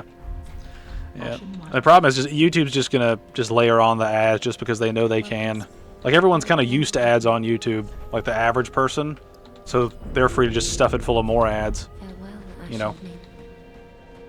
And I mean, it's not really that bad of a system, all things considered, right? They get their ad revenue, the content creator gets ad revenue, and the people, you know, that watch YouTube for free, right? So it's kind of a win-win for everybody. The streaming services where you end up paying for the streaming service and you still get ads is where, like, I have a lot of issues, you know. The Amazon ads really pissed me off. Miss when it was cheaper for videos, only now it's the same unless you pay more to remove ads. Yeah, we're in this weird space where we have to pay more to not see ads, even though they want you to see the ads because they make more money off of the ads showing than they do off of your subscription. Not like it's just fucked. It's just fucked.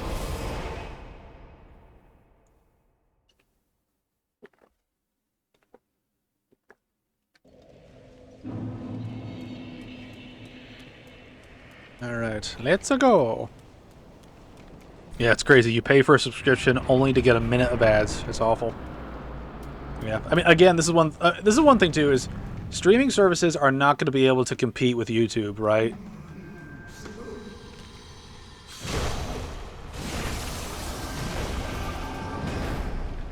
Like YouTube is just going to be able to outclass everything because you don't have to pay for it. You know, like certain things on YouTube you do have to pay for, you know, but in terms of just using regular videos, you don't have to pay for shit. And that's a major thing that the streaming services just cannot compete with without going free themselves, which they'll never do because, you know, they want that money. This is one thing. Yeah. It's one of those things. It's just one of those things.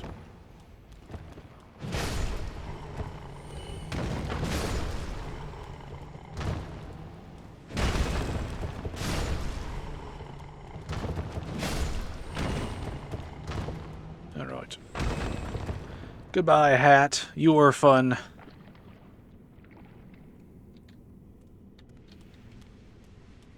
All because Amazon wanted to buy Lord of the Rings and MGM rights to make overpriced woke content. Yeah. Everything woke turns to shit.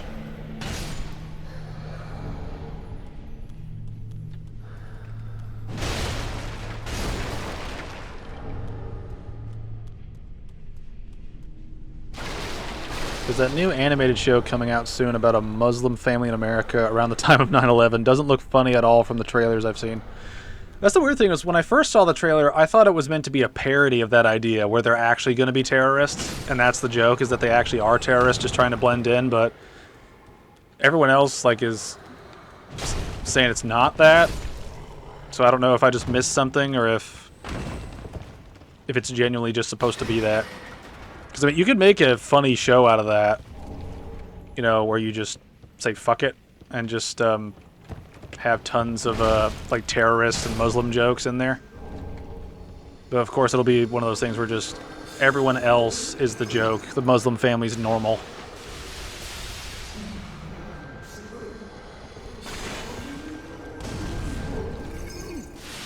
Stop your moaning. Seeing Nerdrotic and Chris Gore comment on it was hilarious.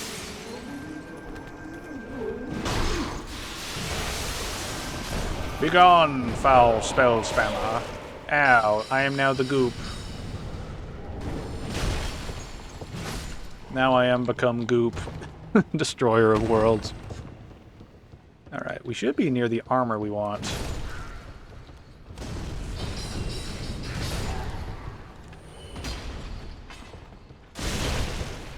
Eh. Whoops.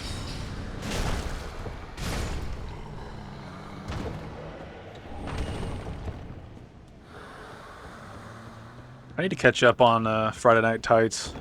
I have not watched it. Alright, here we go.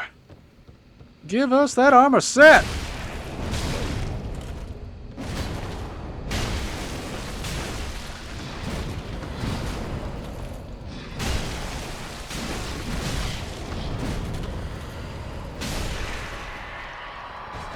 Yeah, armor set. It could be a cold-ass motherfucker. It could have been like the opposite side of American Dad if done well. Surprised how well South Park keeps up was the main benefit of Paramount Plus to watch everything again up to date. And that's true. Anyway, so South Park's had a remarkably good run. How we doing? Alright, we can still roll with that. That's good. Where's the how do I get the percentage thing to pop up?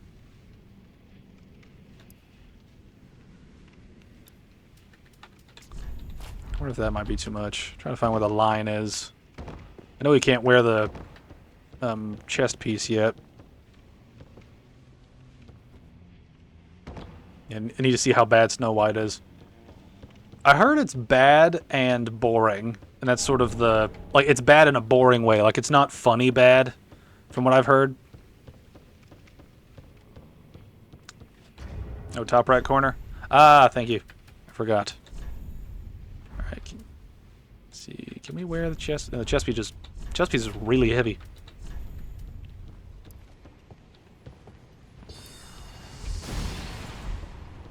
Alright, we'll work our way up.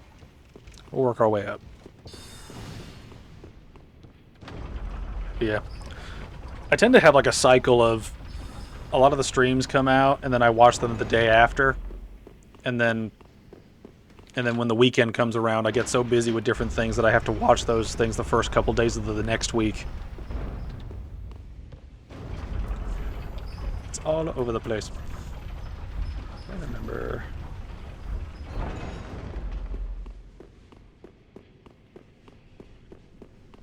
Ruins Walt Disney Legacy in the thumbnail for it. I mean, I wouldn't put it past them. I mean, their live action remakes have been really shit. Like notoriously shit. They've just gotten worse and worse. Like early on, they weren't that bad, right? Like I watched the Beauty and the Beast remake, and there are a couple of minor things that make it lesser than the original, but it's not an outright terrible movie. And my friend watched Lion King, and he did not like some of the changes they made to it. Some of the weird shit of adding... Like, the weird shit of adding new characters and changing what characters do is kind of the thing that gets me. You know, it's like you have a movie that's done, people like it. If you just copy and paste it into live action, you're good, you're gold. There's like nothing else you have to do. But they have to, like, fill it with all this extra shit. It's annoying.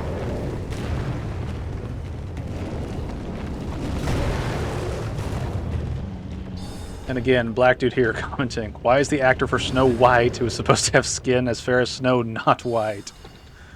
Oh. I just find it funny how they chose to make it fairness. It's based on fairness in terms of, like, how, like, just are you? And they happen to pick the biggest bitch on the planet. It's just, it's funny. At some point, you got to realize that a character's skin is kind of set in stone for a story. Yeah. Well, I mean, people have made memes about it, right? Like, you know, everybody's put the meme out there of Ryan Gosling as Black Panther. It's like, when are we getting that Black Panther? I'd watch it. I think it'd be funny. There's that joke that they won't ever race swap Tarzan for racism concerns, having him swing through the trees. That's a good point. Tarzan would be... That's the thing, right? They're kind of at the end of their rope for remaking shit. So they kind of have to do Tarzan if they want to.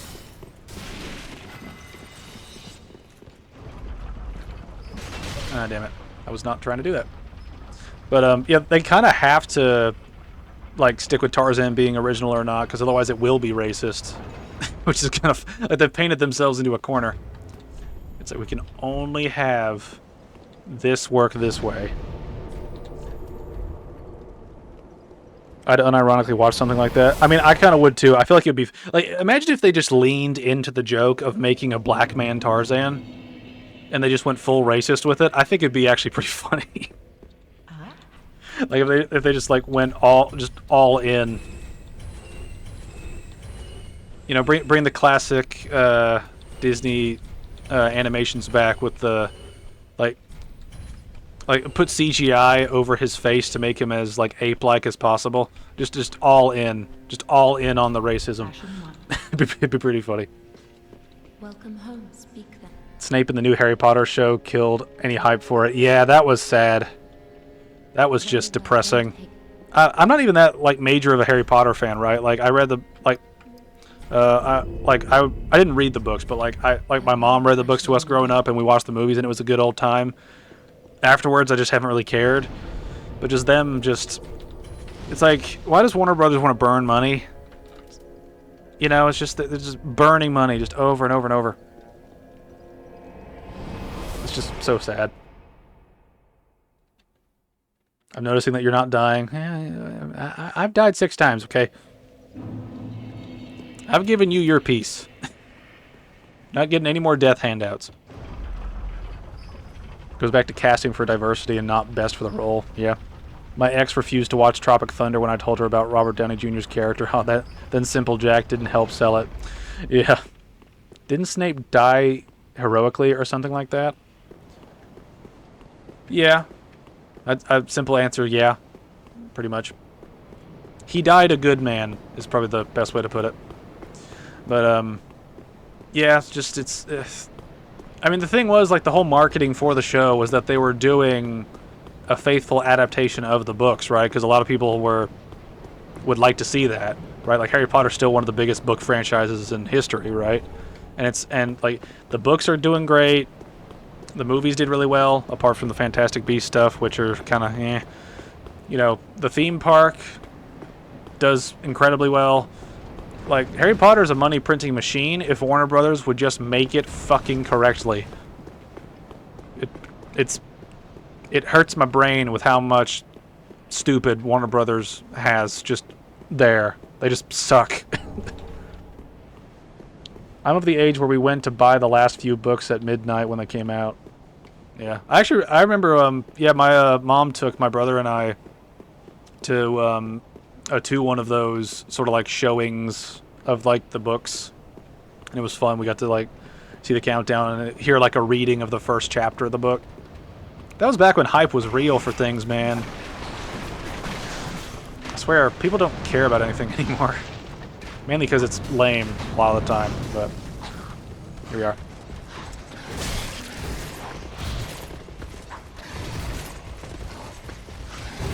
Woo! Haven't played Bloodborne and Demon Souls. You might like them. I don't know. I'm a bit of an oddball. Like, I didn't finish Sekiro, and after finishing Bloodborne, I don't really enjoy playing Bloodborne that much. I'm a weirdo. It's time for the Twin Princes. Bring it on! Us Pale Bloods have to stick together. Well, that was fast.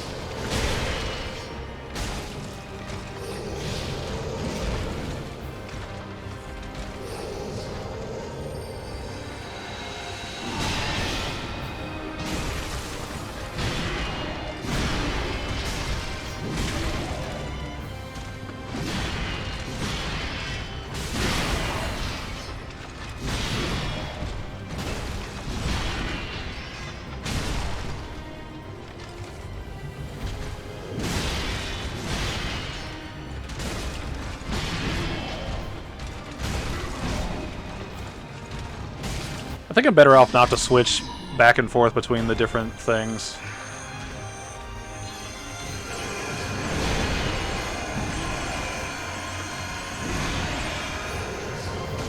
Woohoo!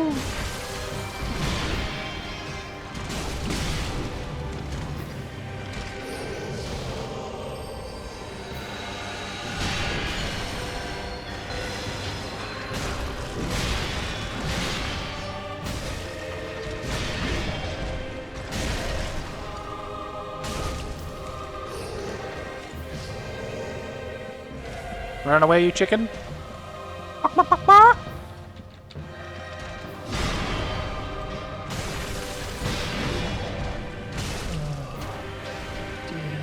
Dear brother, this is totally not homoerotic.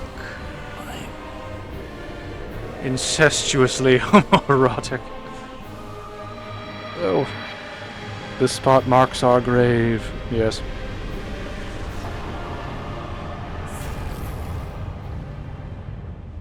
Ashen one, hearest thou my voice still?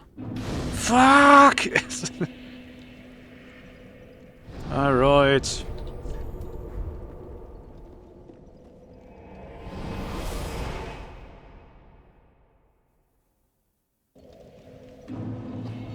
Good shit, man. Good shit.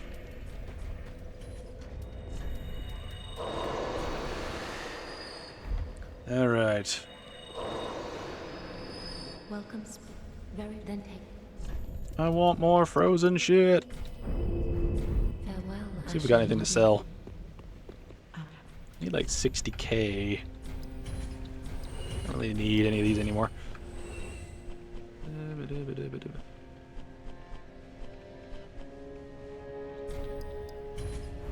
See, would this be enough? Yes, it would be. Very then take. Farewell, Ashen. Yeah. Oh wait, yeah, I forgot. We can do the Yol thing still. We've probably died enough at this point. Ah, shit. Fuck! Damn it. Forgot about that.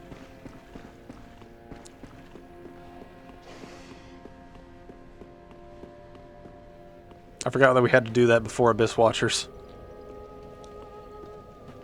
Alright, can we put this on?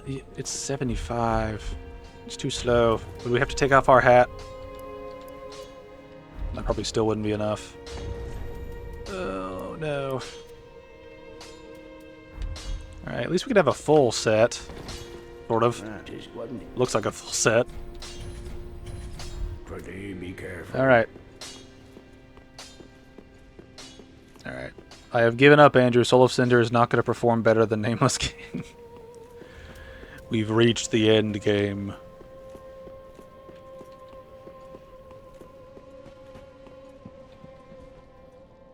You can do Abyss Watchers, you just can't enter the catacombs. Yeah. Oh, man. It's a shame.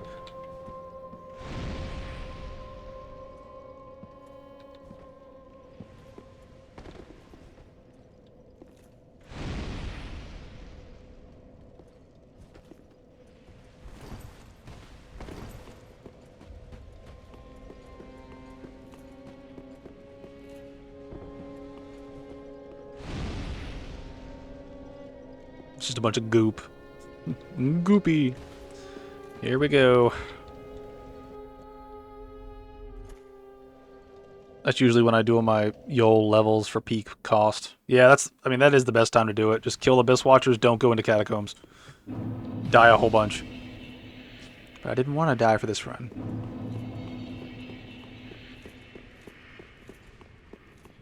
I still don't get why they separated this from the final area over there. It's like, why not just have that area, like, have Firelink Shrine be over there, and then when we come out of the door, you know, remove the bonfire that's in the shrine, have the bonfire that's right there, and just have Firelink like right here. I've never understood why that doesn't happen.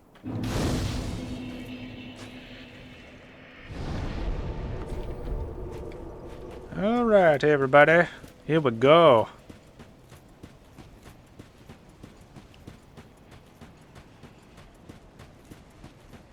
Let's see if Soul of Cinder kills us.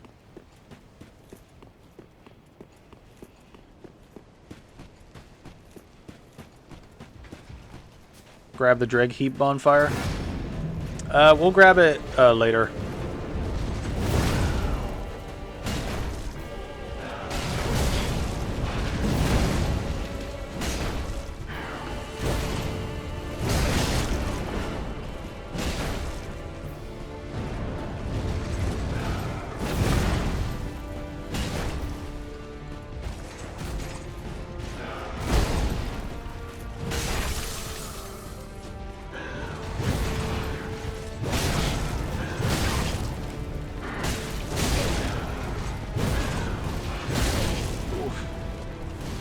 One thing I'm not a fan of is switching weapons. You can't switch weapons and like roll at the same time.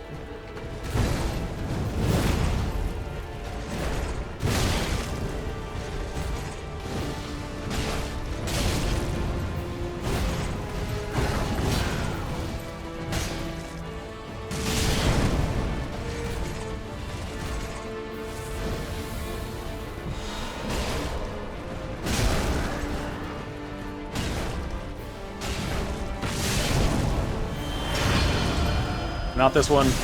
No, no, no, no, no, no. I don't like that build.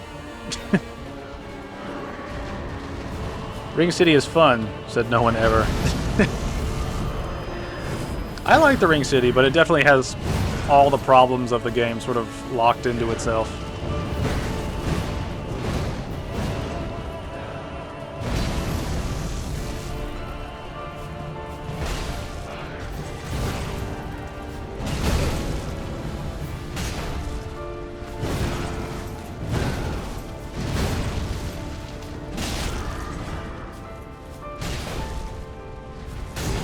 Ow.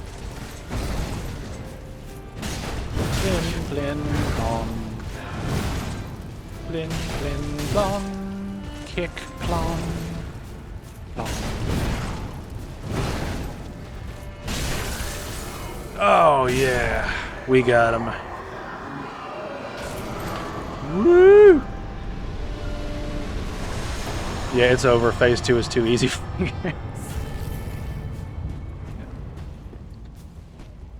We done good job.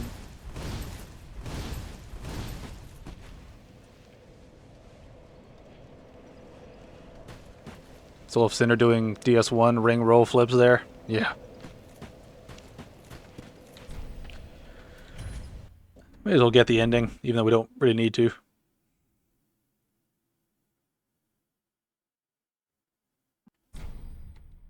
No, do not begin journey. No. Alright. Sweetness. Alright, let's upgrade. For the link, very then take.